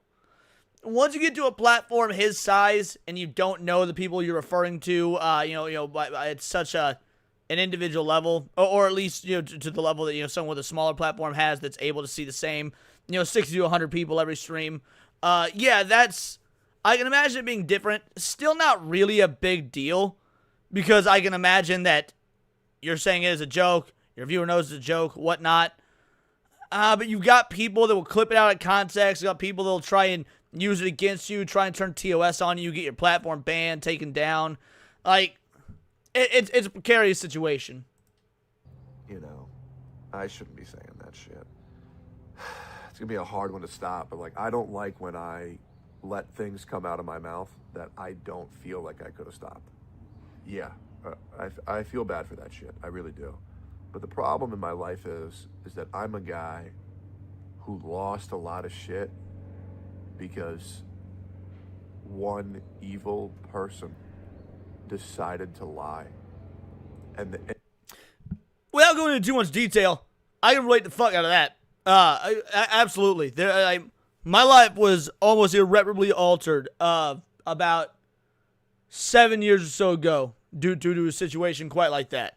And it took a lot to bounce back from that. A lot of time, a lot of money to bounce back from that. So, yeah. This is, I don't know what he's referring to, like, specifically, and I don't think you need to. It's like, yeah, been there. Absolutely been there. Red French Moon for a 2-banger. Thank you so much, brother. Truly appreciated. It's for you, buddy. No offense, but it sounds like some fucking commie gobbledygook. You love to see it. Thank you, Red French Moon. Internet ran with it. And now I'm being told, even more so, that I can't talk about anything, and I need to watch everything that I say. And I would imagine that's advice from a lawyer, dude. I'd imagine that's advice from a lawyer. Like, hey, you're under investigation for XYZ right now, even if it's all lies. Anything you say, again, they are going to snake that shit from you. I mean, that's why, as much as I love Smash, and whatnot, I think he says too much at times. Like, dude, the ops are coming after you, bro. Now, I love that you got yourself a good lawyer. You got yourself a good, strong community. And that's awesome. But these motherfuckers play dirty, bro. These motherfuckers play dirty. You gotta be careful at times. I just can't operate underneath those. I can't operate like that. I can't. I'm a guy who tells you guys everything. I'm the guy who likes breaking the distance that a lot of these people in this space who lie to you, I like letting you guys know on what's actually going on. And that's why a lot of people can't stand my ass. Real quick, fantastically, amazingly brilliant. I know you're behind, so when you get to this point, that's A-okay. Look, whether I like the video or not that you guys put in the Discord that react to, it doesn't matter. I still want to take the time to react and to have and to give you guys the sort of content you want. So just because this is a video that I personally disagree with or didn't jive with or whatnot, nothing to apologize for. I mean, no, that's A-okay. It's still sparked interesting conversation. And, you know, there's a lot of other reasons, too. I mean, I'm fucking loud, bald, weird looking. I don't want to say ugly. Well, I'm working on it, okay? I'm down 100 pounds, right? I'm really trying my best here. But, man, like, I haven't showered in, like, 2-3 days or some shit, bro. Fucking going full, like, grease goblin right now, man. It's gross. Oh, I got a new tattoo, by the way. It's mango with the frost morn in his mouth. On the tombstone, like from Dark Souls 1 with Galatians 4:16. That's my favorite Bible verse on there. This is a reference to Sith from Dark Souls 1. And I also got a nice bonfire for anybody who didn't get it. And also because it looks fucking hype. Getting more good tattoos. tat. I like it. It's a Collarbone cool tattoo tat. and getting all this arm sleeved up. Getting the American flag pretty soon with a little bit more than the American flag, but I'm very excited about that. But yeah, the problem with my life currently is that I don't get any time to feel okay. I don't get any time to relax and say, I'm good, I can chill for the day. And what do I mean by that? My problem is so much of my life has been taken away from me by a lie. That I don't get to go to sleep and think, oh, well, I didn't do anything bad today, so I'm all good. You know, back in the day, it was like, oh man, I fucked up. I know they're gonna clip that. And that's going to be on this Reddit. That's going to be on that Twitter. That's going to be on that fucking forum. They're going to fucking rip into me. And that's comforting. Because then knowing if I don't do anything fucked up, then I'm fine. The problem is that because I'm now in a position where there's this massive lie told about me, I never get to rest. Ever. So I don't know if he says he never gets to rest ever, and like here's what my takeaway is so far. Now obviously we still got 2/3 of the video left, but if you have to watch what you say, if you have to watch yourself, if you're getting dragged on Reddit and react to videos and whatnot because of shit you say for being you, that means to make content and continue making content, you have to self-censor. You have to not be yourself. And that lack of authenticity, not only is that bad for your show, not good for your brand, the whole nine, it also is just bad for your health. Like, you're effectively living a lie about who you are, There's a reason that folks like myself, when I can come on these streams and just say ridiculous shit. And when the stream is over, dude, I'm going to go fucking cook me some eggs or whatnot, and I'm going to watch some anime, and I'm going to play some video games, and life's going to be fine. And I'm going to get up and do that all the next day. And I'm going to keep saying ridiculous shit. But if you're in a position like him, where the ops are out after you, and they put you in, like, the sort of position that I think he's in, and you've got to effectively fake who you are to make sure you don't get clipped, don't get taken out of content, or out of context, that is, I can imagine that is mentally draining and exhausting, because because I'm a think without speaking sort of dude. I just turn on the camera, turn on a stream, whatever, and I just start saying shit. But if you've got to think before everything you say, if you've got to meticulously plan out, like, okay, wait, can I say this? Does this work? Like, that is extra energy, that's extra power that 100% will fuck up your game and fuck up your authenticity. Which is, that is the social currency of content creation, is authenticity. So, you cannot, at least I would hope, cannot be successful in any way, shape, or form without being you. Otherwise, why not just get into acting? Why not go to Hollywood, right? Because if you're going to fake who you are, if you're going to fake being something, then just be a fucking actor. And that's the difference between the different types of entertainment, whether it be live streaming versus going to the movies or watching TV shows or whatever. So yeah, it is, it's damaging on so many levels. It's mentally and emotionally damaging because you have to focus on not being yourself. It hurts your brand, it hurts your content because you don't get to do what people came to watch you for. It's rough. I don't know if that's what he's getting at or not when he says that he gets no rest, but I imagine that's what he means. Wake up every morning in the middle of the night just wondering, did they lie again? Did someone else lie? What false narrative is the public going to believe about me? And it's annoying as shit. Like, once again, I love YouTube, I love Twitch, but the culture of the internet is fucking terrible, where good people have to worry about being considered a horrific person due to things they've never even done. I don't know about that. Like, so yes, he is correct, but it's not it's not just an internet thing. It's not just an internet thing. That's the way the world works, you know? People are always praying for another motherfucker's downfall. People are always, in misery. They want to see other people in misery as well. We had this before the internet. You got a friend group, or you've got a community, or you've got a neighborhood or whatnot, and you're doing real successful, and your neighbor down the road isn't, or someone in your friend group isn't, that isn't really a friend, and they will do anything to see you fail. They might even aid and abet in your failing. They might set you up, whatever it may be. I don't think that's an internet culture thing. I think that is a human nature thing. I think the internet probably does exacerbate it because you've got all this stimuli and all these other, and all this avenue for more contact and more reach. It really has made the world a smaller world. But yeah, no, I don't think this is just an internet culture thing. It's crazy. Now, I will say that chapter is coming to a close soon. And I promise you guys, when I get to close this chapter, this year, by the way, I'm going to make some fucking banging ass content. I'm not going to lie. The content is going to be fucking fire. React slop for the piggies. Let's go. Can't say shit. I do the same video, thing. Can't say shit. I do the mine same now. thing. Yes, sir. React slop. But no, I actually got some cool events planned. I got so many future plans. It's like, I know I'm going to close this fucking chapter of my life and move forward. I'm looking forward to that shit so much. But it's been a fucking pain, bro. It's been a pain. There's so many bad people out there. It's actually wild. And that's something that I guess I can just talk about. Guys, I'm so fucking bitter. I'm just old and fucking bitter.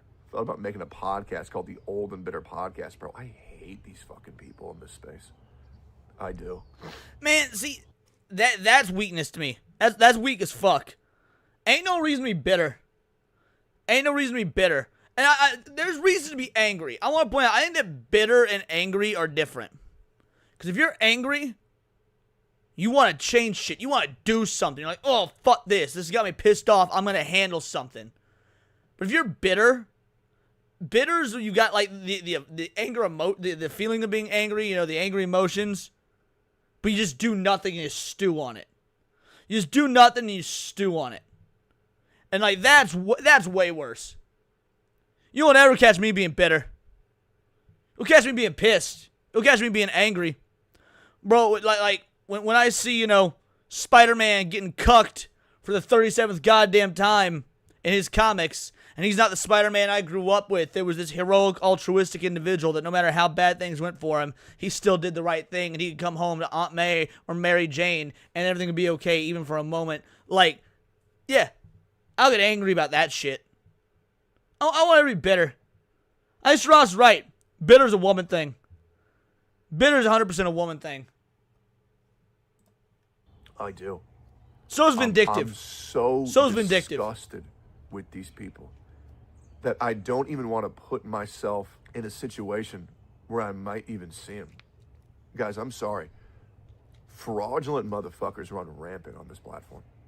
They do. And in this fucking town. It's so bad. It's so bad.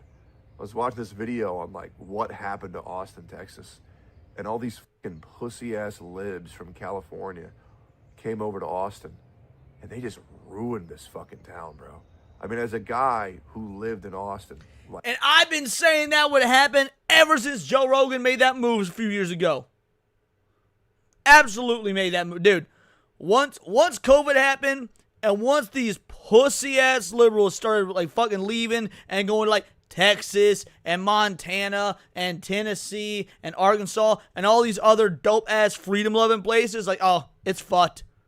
It's fucked because they're going to vote in for the same high taxes. They're going to be all up, say, spaghetti that you don't bow and kowtow at the feet of the trans people. Like, yeah, no. That was bound to happen. Austin was, by the way, Austin was already liberal as fuck. Austin was already the most liberal place in Texas before the influx of these fucking homos.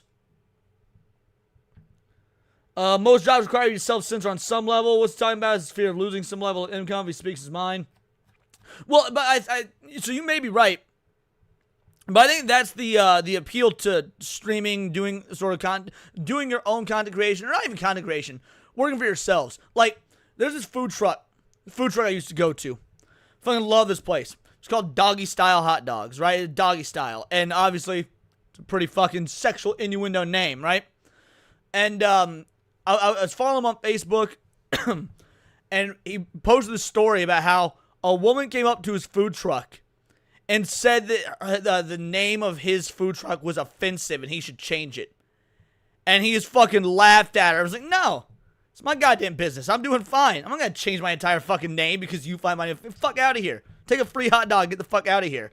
Like, if you run shit yourself, you don't have to self-censor.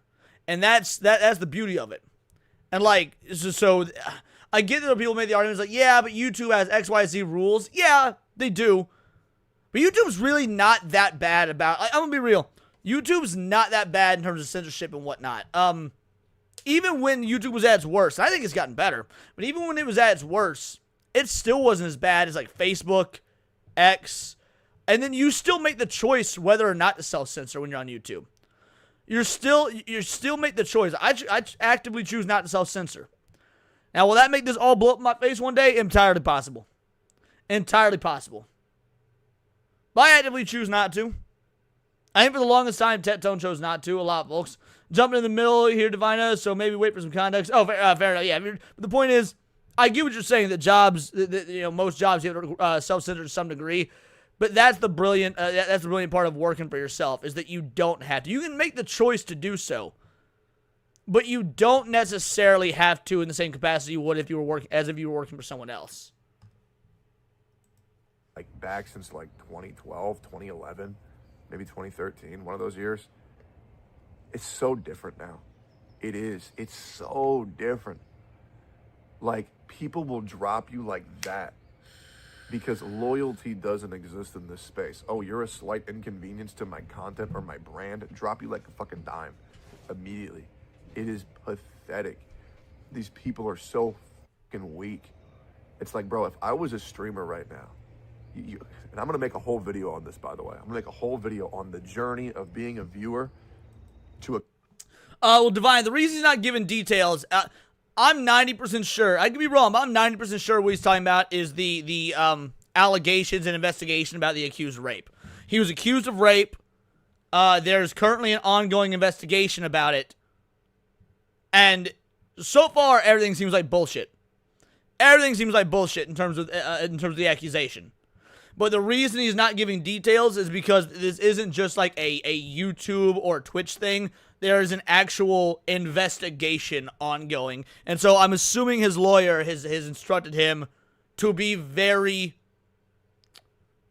picky and choosy about what he says. To be very, if you're going to make videos, if you're going to make content, whatever, you really got to mind your P's and Q's right now because of the investigation. So that's just like, and I don't know if that's the reason that he's not going into details, but knowing it is a fact that there's an ongoing investigation. So, if A, then B, I imagine that is the reason, yeah. Enjoy your food, Dax. Content creator.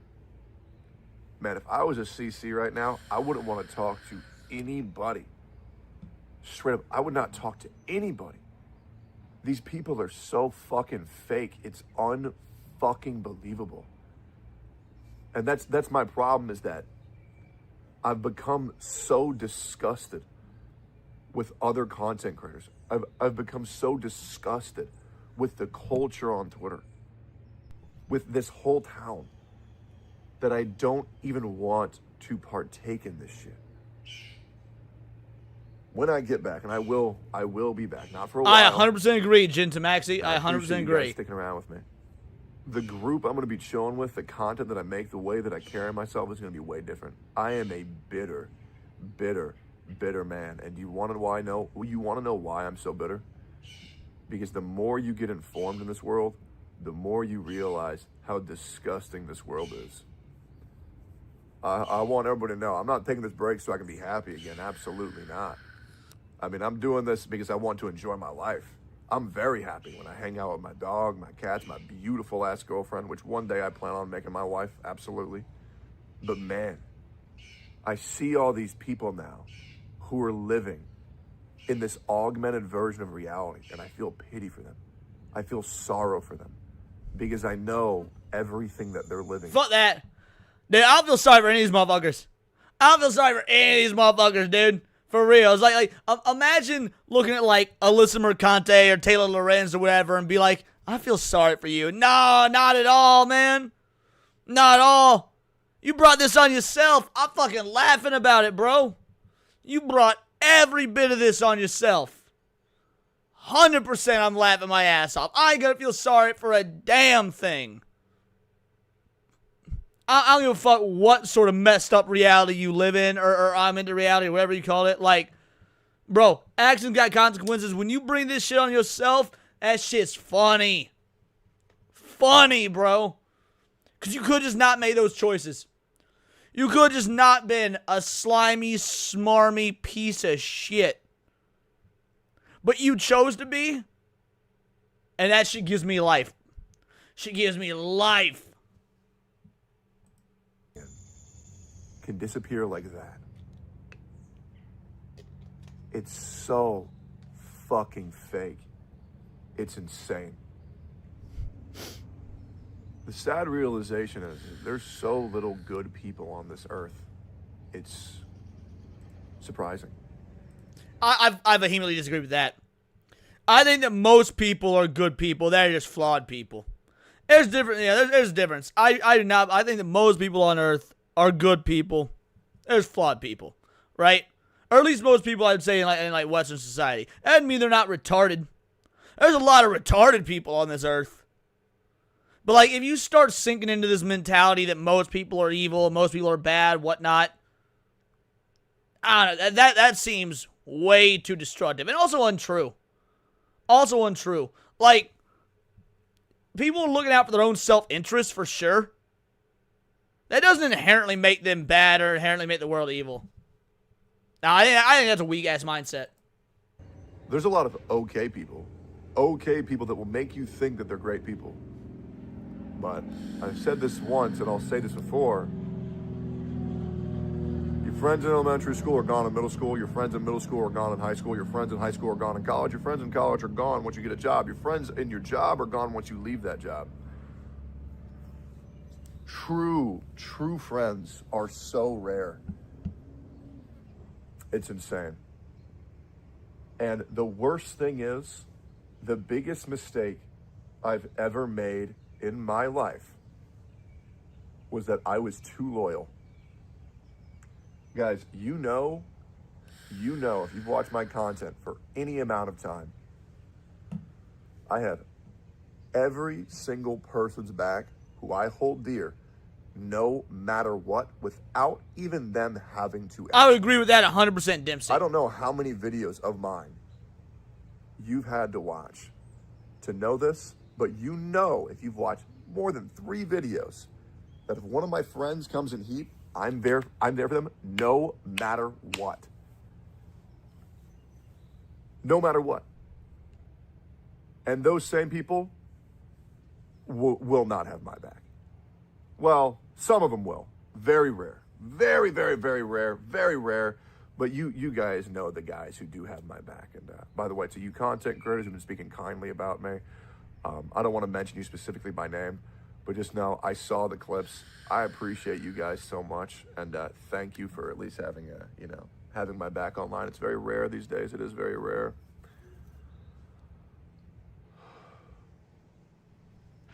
I'm taking a lot of this time. Yeah, it's some real weak shit. Like, again, I like Tectone. I think his content's fun. I think his content's fucking funny.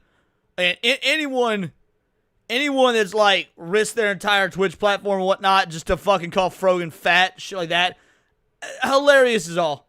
That shit's so fucking funny to me. But yeah, man, when you start letting this stuff get to you, that's bitch made.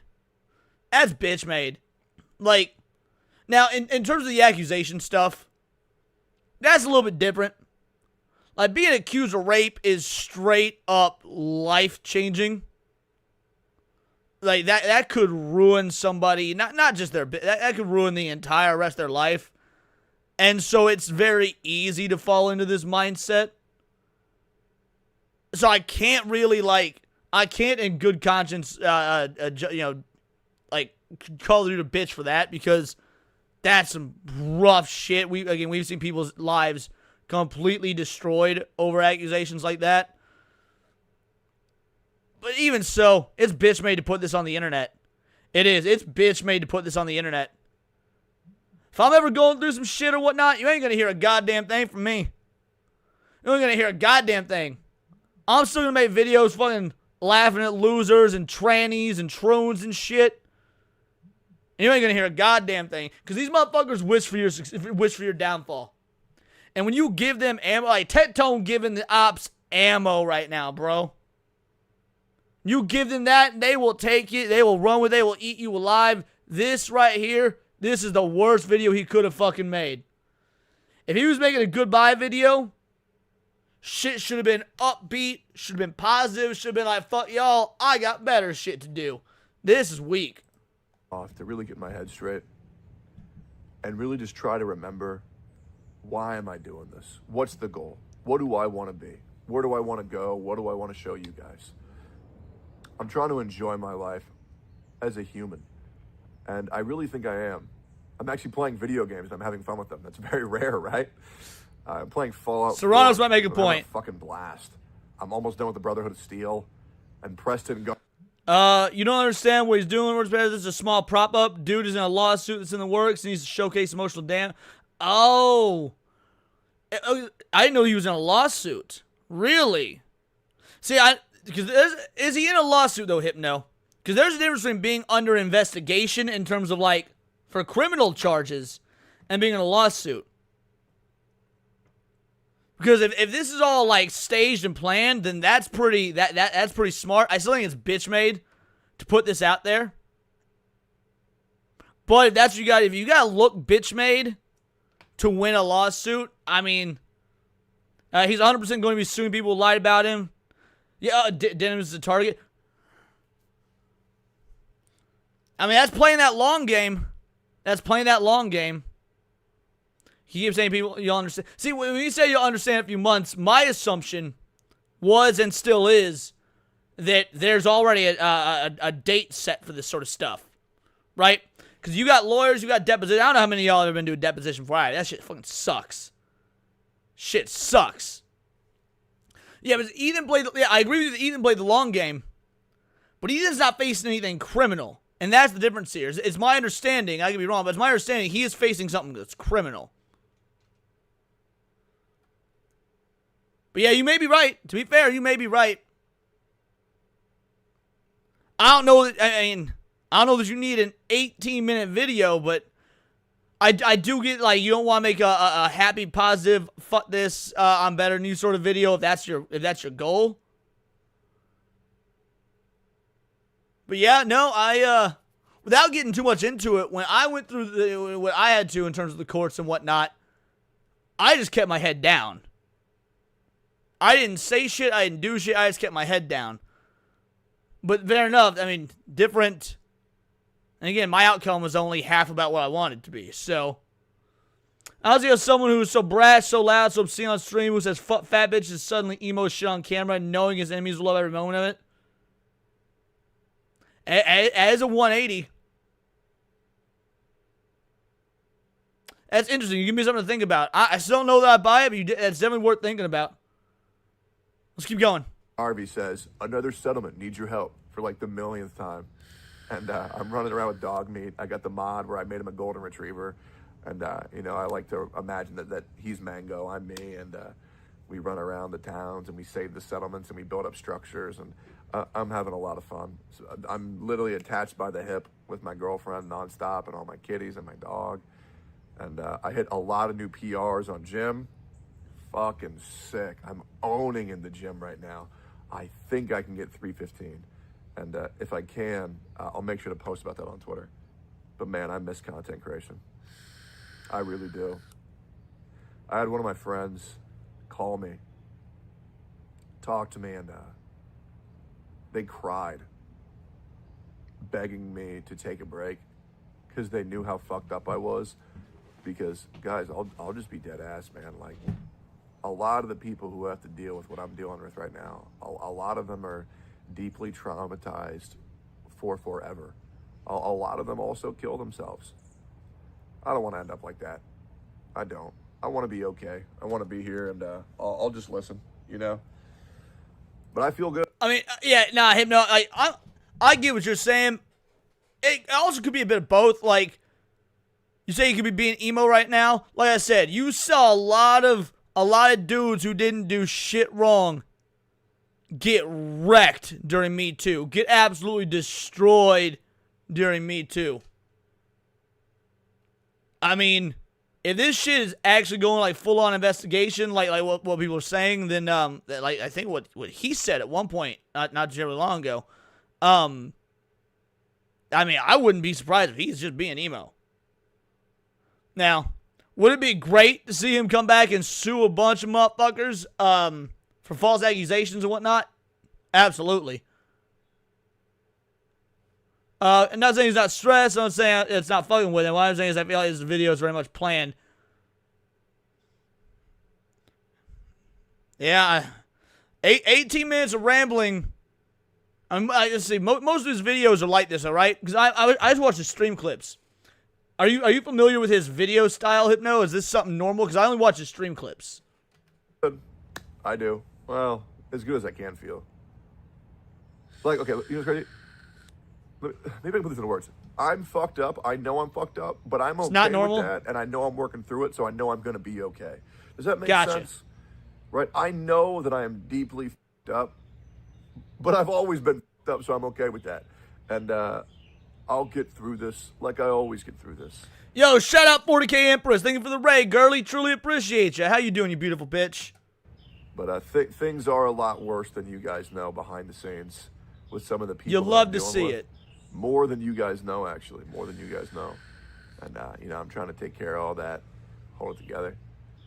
It does feel very therapeutic to be able to talk to you guys again. I'm actually really looking forward to reading the comments because I do miss this a lot. I can't tell you how much this sucks for me, man. I think you guys know this, but I'm a very consistent content creator. You know, I don't really go away too often. This really is like my first real time taking any big amount of time off. I don't know. See, I'm wondering how much time he's going to be taking off because, like, in terms of if he's going through lawsuits, if he's going through these investigations, the lawyers are expensive as shit. And again, I'm sure he got that money in the bank. He's a huge streamer. I'm sure he got that money in the bank. But, like, you got to be able to have some sort of income to keep bringing that in. To my knowledge, he doesn't do anything else. He's not like Asmongold or whatever that has, like, companies that he runs and stuff like that. He also isn't near as big as, like, Asmongold, who's probably a literal millionaire. I don't know. I could be wrong, but I don't think he can afford to take the sort of time off that Asmongold can or whatnot. How long it'll be, either a week, a month, 2 months, 3 months, 4 months, a year. There's no way it's going to be a year. Jesus. I hope that guy it ain't going to be a year, because I'm going to be real, dude. I love covering his reaction videos and whatnot. I do. I love covering his reaction. If he's gone for a year, that would fuck up some of my content. That'd be awful if it was a year. But I'll keep you guys updated with all that shit. Yeah. I just wanted to let you guys know. There's probably other things I could talk about in this video, but I'm just trying to make sure that I'm all good. Taking some time off for the first time in a while. Dealing with a lot of things behind the scenes that fucking suck ass. You know. I'll talk more about it later. But just know that I really miss you guys. I do. And I hope I get back to doing this pretty soon. And I would like to let you guys know For anybody worried about me, don't be. And I promise you guys, I am not going to let any of you guys down. And the story I get to tell you guys when I'm back, or maybe a little bit after I'm back, is going to make a lot of sense when I can say the things that I want to say. And it's a very important story I need to tell. Some of you guys watching this can probably tell how deeply conflicted I am in my own mind right now. I mean, the story's gonna be a pretty obvious story, right? Story's gonna be a pretty obvious story. I was making content. People didn't like that content. Especially because it was insulting to certain people. They got butthurt. They accused me of rape. And then we had to go to court. Like, that's what the story's gonna be. Is I was accused of rape. I was under investigation for it. It was all bullshit. And then if Hypno's right, you're going to add to it. I turn around and sue them in return, which, by the way, ain't going to be no 3 months or whatnot. They ain't going to be like, if he's doing a lot, look at how long fucking Smash been under his lawsuit. This shit takes ages, dude. The lawsuit that I did a few years ago took almost like 4 fucking years. Granted, that shit we started about a year before COVID. And then COVID really elongated it because all the shit was shut down and whatnot. But even so, that shit took like 4 years. And yeah, no, it's not a light allegation. Which, that's why he keeps saying, when I can say this, when I can say that. Like, he for sure has a lawyer telling him, you have to chill. You're going to have to say, you're going to have to not say certain shit. Which is unfucking fortunate, but again, yeah, anything can and will be used against you. Lawyers are vicious. And I'm sure that with an accusation like this, whether it be Denham's or whoever made it, they got lawyers and they're going to try and tear this shit apart. And I can tell I'm at a very big pivot point, or a very big, the moment I am in my life right now. Hey, if you're getting out of here, Empress, you have a good rest of your day, girlie. Appreciate you. You're the best. And I really have to take the time to make sure that person is someone who I'm proud of and someone who I'm going to enjoy being the rest of my life.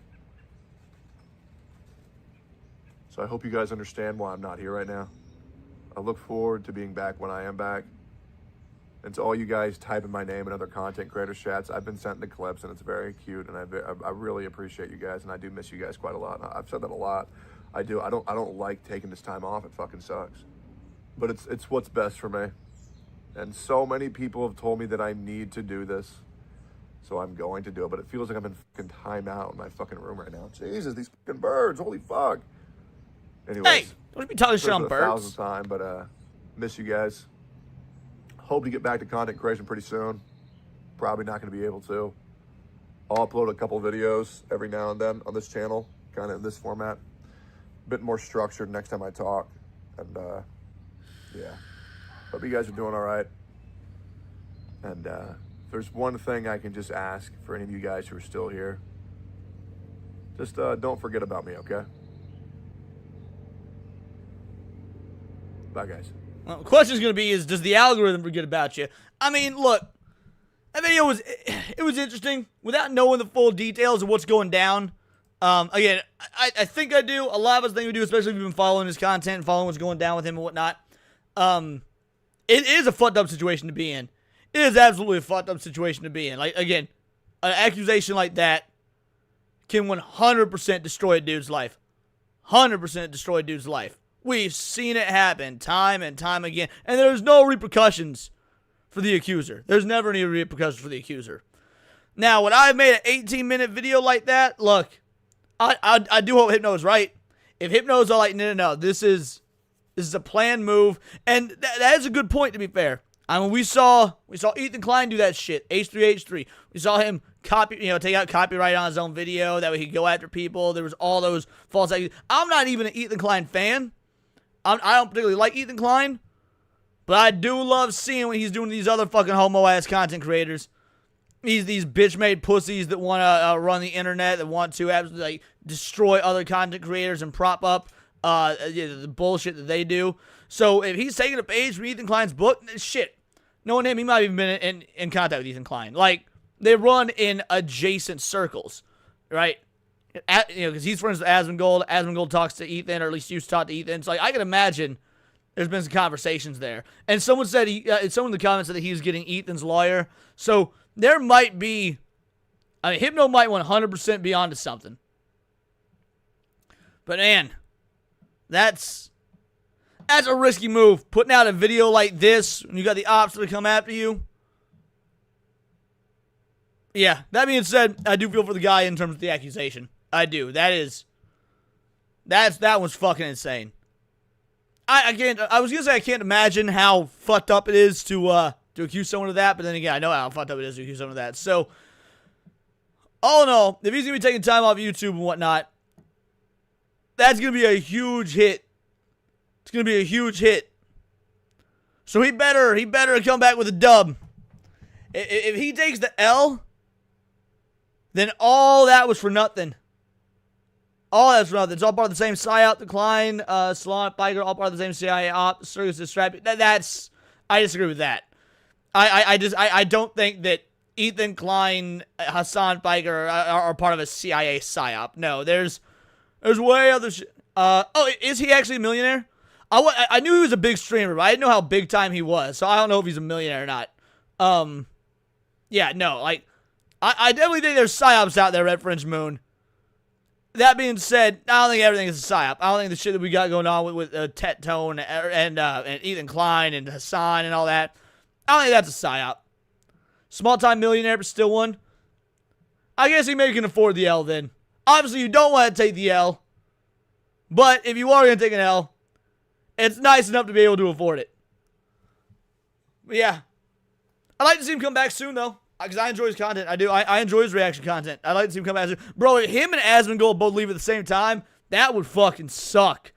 That would, because you got Hassan and his cronies able to just run the internet unabated, bro. Like, who you got? You got Nux as the last line defense. That'd be it. If Asmongold and Tectone both leave at the same time, you got Nux. He'd be the only one keeping Hassan and his cronies in check. He'd be the last dude storming Mordor, Aragorn style. All right, we got one video left. I've been holding up on this video for a while. This video came out 3 weeks ago. This video came out about 3 weeks ago. I've been holding up on reacting to it because the Indonesia shit. Hey, thank you so much, Red Prince Moon, for a two-banger. I do love my PSYOP paranoia. You know what? I can appreciate that. I can. PSYOP paranoia is the best paranoia to have. It means you're thinking critically. You might not be right, but you're thinking. I appreciate that. This is for you, buddy. I know now that it could never work between us. Not because you're a rabbit, but because you're black. There you are. Anyway, so I've been meaning to react to this, but the shit with Indonesia keeps getting worse and worse and worse. And I was like, all right, there's never a time, because there's always new news for this Indonesia shit. So this is called How the One Piece Flag Became a Symbol of Treason in Indonesia. And if you've been following what's going down in Indonesia, like, UK, I implore you, if you are in the UK, get on Indonesia's level. They are fucking shit up. Like, this is how you riot. This is how you overturn a government. This is how you topple a government. Like, if you're one of those posh British fucks, take a look at your brown brethren. This is how you do it. So I think finally we've hit kind of like a cap on the Indonesia stuff, at least for a bit. So yeah, we're going to check out this video. How the One Piece flag became a symbol of treason in Indonesia. This is that shit that your boy loves to see. Being king of the pirates is about being more free than anyone.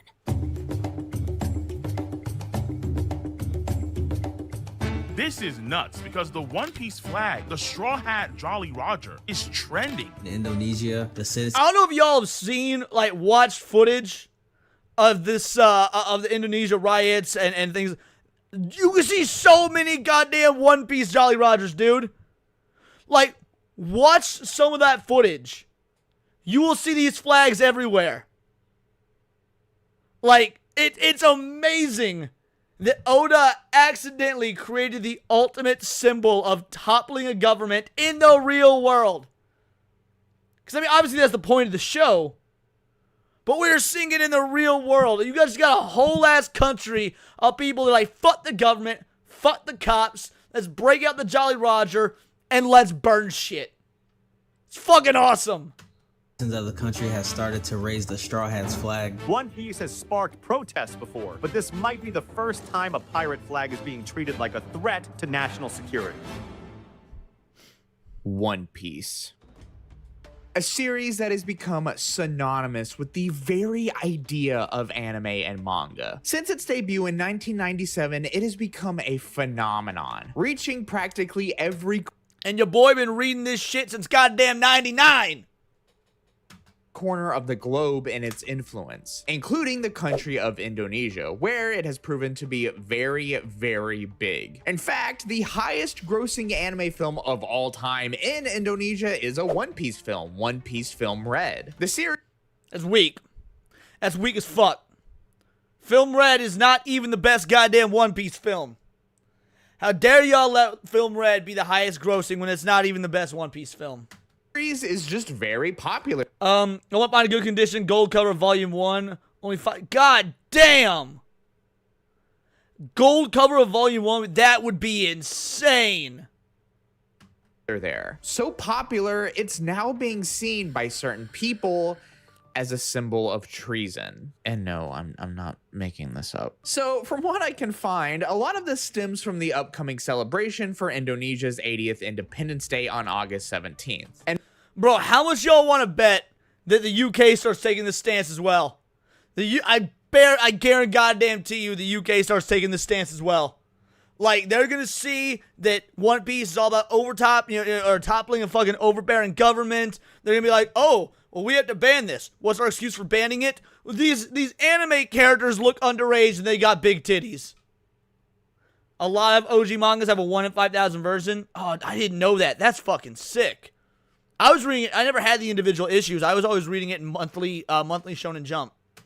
many citizens feel as though the lead up to this event is a good time to express their ire with certain choices of the Indonesian government. Now, during this time of national pride, it's typical for a nation to fly the country's flag. In this case, of course, that would be the Indonesian flag. However, many disillusioned citizens have taken to flying a different flag. That's right, the iconic Jolly Roger of the Straw Hat Pirates. That is fucking awesome. Bro, I want to see more revolution. I want to see more riots. I want to see, burn it all down. And if you're going to do it with that anime manga flair, like, I don't give a fuck. We be talking all day about how bad life is, right? Like, oh, what's going on in the UK, online censorship, collective shout, New World Order. I get it. Shit sucks, right? But we still live in the best fucking timeline. Look at this.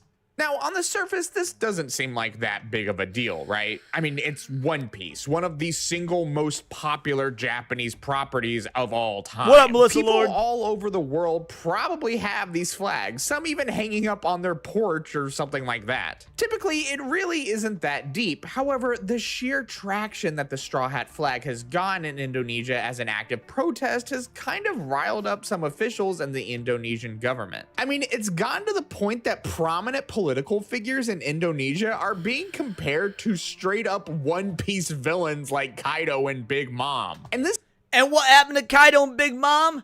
They got brought the fuck down, son. Brought the fuck down by pirates. By criminals. People who support freedom. You love to see it.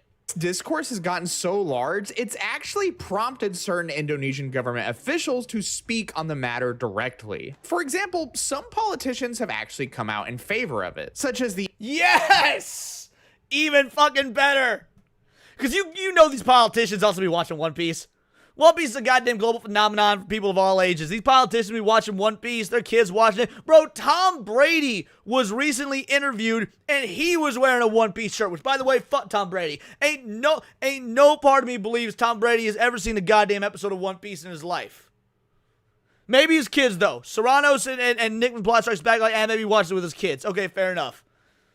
But when you got Tom Brady wearing a One Piece shirt, come on now. Indonesian Democratic Party of Struggle lawmaker Dedi Yevrisatoris, who sees this method of protest as a desirable alternative to other actions. This should be seen as a public expression of criticism, which is part of a democratic society. This kind of symbolic action is better than street protests that could turn violent. Nah, it's not like, this is all well and good. Sure, fly the flag. But then you got street protests that do turn violent and they still waving this flag, and that's even better, son. There have been instances, however, of other politicians being much more critical once this trend began to pick up steam. For example, the Indonesian Deputy House Speaker Sufmi Dasko Ahmad had this. Alright, I'm gonna be real, guys. I like that shirt. I like that shirt. I want that shirt. Damn, it's a good looking shirt. To say. This is not a coincidence. There is a coordinated attempt to divide the nation. Let's stand united. We must collectively resist such actions. Not everyone wants Indonesia to advance. As we grow, there will always be those who oppose it. Let's unite and push back. This is a sentiment shared with Firmin Subagio, a member of the House of Representatives, who has said that actions like these might be considered an act of treason. Which, I mean, that's definitely not something a One Piece villain would say or anything like that. And it seems that was the Baroque Works organization. Not Baroque Works. Baroque Works was Alabasta. Fuck, what was the organization? It was Water 7. Water 7. Though the Indonesian government is at least considering taking actions to try to curb this dissent. Recently, the Indonesian Minister of Human Rights, Natalius Pigai, has pushed for a ban on flying the straw hat flag at the Indonesian Independence Day celebration, which I honestly cannot even believe that those words are coming out of my mouth earnestly, but here we are. According to him, regulations like these abide by international law and wouldn't be opposed by other international organizations like the United Nations. Which, like, can you imagine a UN official skimming down a document of laws and somewhere on the list it says you cannot fly the flag from the hit anime One Piece? What's even happening here right now? But that would be amazing, dude. I know. I want that. I want them to enshrine it into law. Make it a law to where you cannot fly the One Piece flag. That way we can see so many people fly that motherfucking One Piece flag. Girthy Banana for a 2-banger says ban One Piece. Alright, hold up, son. You and I are enemies now. Make it a law. I dare you. I double dare you, motherfucker. You'll see even more people fly it. The moment you make it a law that they can't fly that flag, more people will fly that flag. I'm not exactly sure how adamant about this the government will be, because historically, according to Heriansyah Hamza, a constitutional law lecturer at Mullah Warman University, something like this hasn't been entirely illegal under Indonesian law. The hoisting of the flag is not prohibited as long as it's not higher or larger than the Indonesian flag. In many cases, the position of the One Piece flag remains below the Indonesian flag. Criticism like this should be answered with dialogue, not a search for legal loopholes to suppress citizens. If the government instead hunts down those who raise the One Piece flag, it means the state is neglecting the constitutional mandate and tends to show an authoritarian face. You fucking think? Why do you think all these riots are going on? Because it's authoritarianism under the guise of democracy. Hamza also pointed out that while it is illegal to fly another flag over the Indonesian flag, this is something that really only applies to, flags that actually represent non-fictional entities such as other countries or criminal organizations. In Indonesia, maybe. I could be wrong. And some of y'all can fact check me. But isn't a flag of any kind illegal to be flown higher than, let's say, the U.S. flag, for example? Like, when you fly, let's say, a pride flag higher than the American flag, isn't that illegal? Because I'm pretty sure Biden got flack for that. Because that actually is illegal. But I could be wrong. Yeah, the Straw Hats could definitely be considered criminals in the world of One Piece, but they're also, not real. I'm baffled that the government is even talking about this. Instead of, trying to address... I'm not baffled by it at all. Here's the dealio. Stories have power. Art has power. Yeah, they may be a real organization, but they are not a... They're not a political organization. They're not a country or anything. Anyway, yes, the One Piece is real. Thank you, Cryptic. Anyway, no, I lost my train of thought. What was I saying? Oh, stories have power, art has power. And so, yeah, governments do fear this shit. Because these are what give people inspiration to rise up. These are what give people inspiration to make change, you know? You don't get that from a politician giving a speech. Like, the whole reason humans create art is to inspire and to create and to us, not just inspire, but to aspire. So yeah, it absolutely would make sense. They fear this more than they fear anything real. Why do you think Collective Shout is going after fucking rape games instead of calling out, you know, the Muslim grooming gangs in the UK? Because they fear the fake shit. Because that's where power comes from. People's concerns, they're just going after some made-up anime flag, and I sincerely doubt it's going to keep this trend from continuing. One Piece is proving to be a banner that the Indonesian citizens can unite under. I mean, look at this one Twitter account. I believe its name translates to Together with Citizens, and it's dedicated entirely to posting about the issues happening in Indonesia. And oh my goodness, what's that I see? The funny thing is that while recently this has become a big thing in Indonesia, this isn't exactly new. In fact, One Piece has been showing up in quite a few protests around the world lately, from the UK all the way to Turkey. So it has been showing up in the UK? All the videos we've seen, I've not noticed that. Y'all in the UK, get on this level. Fly yourself some goddamn Jolly Rogers and beat this shit out of the police.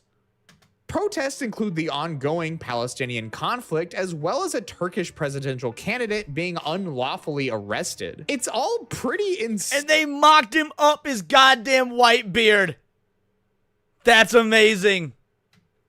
But at the same time, it's also a testament to just how insanely massive and influential One Piece has become. Like let me paint for you exactly how absurd One Piece's growth and influence is with raw numbers. I unironically mean this. Like, I'm being 100% honest when I say this. If One Piece was not a manga or an anime, let's say One Piece was a collection of novels, it would be looked at with the same fervor as Shakespeare. Like, 100%. One Piece is arguably the greatest literary achievement of the 21st century.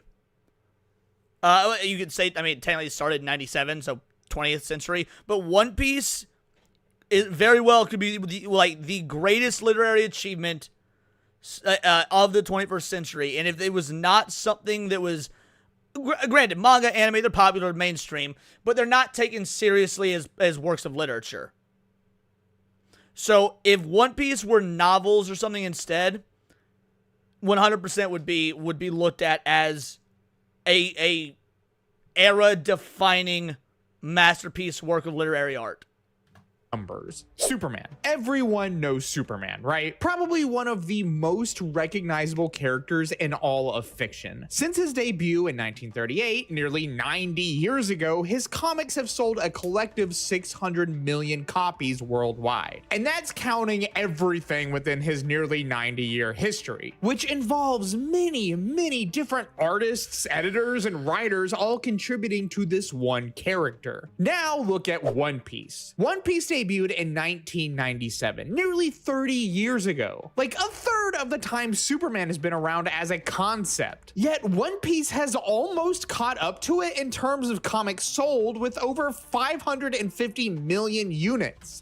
And mind you, there is way, way, way less One Piece. Like, it's in terms of physical units, right? There is way less.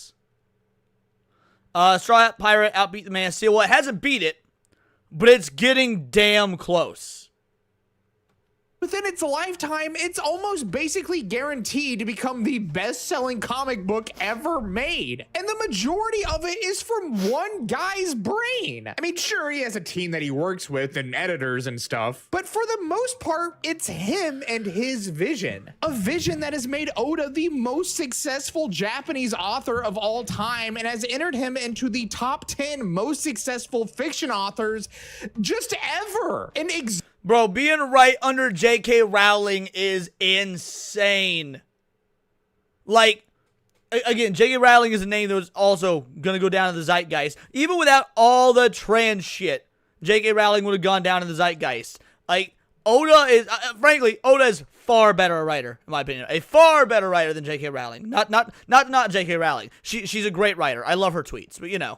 Distance. One Piece's reach is truly mind-boggling. I mean, look at this guy. I mean, who even is this guy? Just some jobber in a suit or something? No, actually, that is Emmanuel Macron, the president of France. And what's that in the background of his office? Oh my gosh, it's one of those absurdly expensive weeb statues of Nico Robin. That's right, the president of France is a Nico Robin stan. In fact, Oda himself. And yet the president of France is more likely to be correlated to the world government. I can't imagine this dude is a One Piece fan and runs the authoritarian state of France the way he does. Get the fuck out of here. You missed the goddamn point. It's not finished as of yet, but Oda knows the ending, yes. So there is an ending. We, the public, just haven't seen it. In fact, about 2 or 3 years ago, there was this really famous story about a boy who was dying of cancer. A young boy dying of cancer. And he knew he was going to pass. He was like on his deathbed and he was going to pass before One Piece was finished. Oda personally went and visited this boy in his hospital room. Sent away all the nurses, doctors, the whole nine, and singularly told this boy the ending of One Piece. And that boy was the only one that knew it, and then he passed away. Yep, this boy was the only one besides Oda, and maybe, yeah, like Cover says, okay, we want Oda's team that knew the ending, and he died. God damn. Personally gifted a signed piece of art to the French president. If that's not enough, look here. This is Mohammed bin Salman, the crown prince of Saudi Arabia, who is a massive One Piece fan. During a trip he took to Japan in 2016, he personally met Oda himself and got his autograph. What? That is so fucking wild. By the way, these guys own Evo now, which is hilarious. It's fucking hilarious that these guys own Eva now. No more goddamn pronouns. Anyway, that is amazing. The Crown Prince of Saudi Arabia is like, yo, can I get an autograph? That's wild. One Piece, it's just a global juggernaut at this point. And oh yeah, Person 11, the Abdu bin Salim or whatever his name is famously incredibly nerdy. He's not to excuse the shit that Saudi Arabia does or what he has likely done because, you know, he is still Muslim and probably treats women and children and whatnot like shit. However, yeah, huge anime fan, huge gamer. Yeah, he's famously into like deep cut nerdy hobbies and whatnot. Well, I can't imagine what all of this must be like for the man who created it. One Piece started out as this really simple, fun little story about pirates, inspired by Oda's own love for pirates from his childhood. But it has evolved into something that I seriously doubt even he could have foreseen. It's beyond just a simple story about pirates now. It's a tale of what it means to truly seek freedom from those that wish to suppress it. And I think that's one of the biggest reasons why One Piece has spread around the globe to the degree that it has. It's like, it cannot be. I get that One Piece is incredibly daunting for individuals because, you know, oh, it's got like over 1,000 episodes, stuff like that. But the story of One Piece might be just the greatest fictional story about revolution and the value of freedom that you'll ever read. Like, from a philosophical standpoint, you will not get a better piece of fiction that encapsulates what it means to truly value freedom. A timeless story that anyone can relate to, because at the end of the day, all anyone wants is their own freedom, to be able to make their own choices and live the life they want to live. That's why so many people are inspired by the story of Luffy and the other Straw Hats, and why they choose to fly this flag in particular, because it symbolizes a dream that people in the real world share with the Straw Hats, the dream of freedom and fighting against a massive control-hungry entity that wants to take that freedom away. That's what— Damn! Hugo just dropped like a hard bar, and I don't know if you meant for it to go that hard. It says, and the net is the grand line, like the internet. Bro, the internet is 100% the grand line. That goes so hard. But One Piece is, and I think that if you ever needed a greater example of how anime can change the world, well, this is it. I've seen people react to this movement that's happening in Indonesia, saying that hoisting this flag is cheesy or cringe or whatever, and that's something as silly as— Nah, fuck that. Fuck that. Everyone, dude, in the U.S., when you go to protests or whatnot, if you're protesting dumb shit like, you know, LGBT stuff or whatever, you raise the One Piece flag, bro. If you, UK, you be raising that One Piece flag.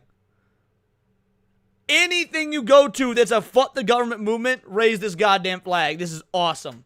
the anime shouldn't be involved in things like this. And I have to say, I don't really agree with that at all. Sure, it's easy to view anime and a lot of media as just entertainment, something only meant to be consumed and make you happy for a brief period of time before you have to wake up in the morning and go to work. But it isn't just that, it's art. And the entire point of art is to make you feel an emotion. I'm not too man to admit it.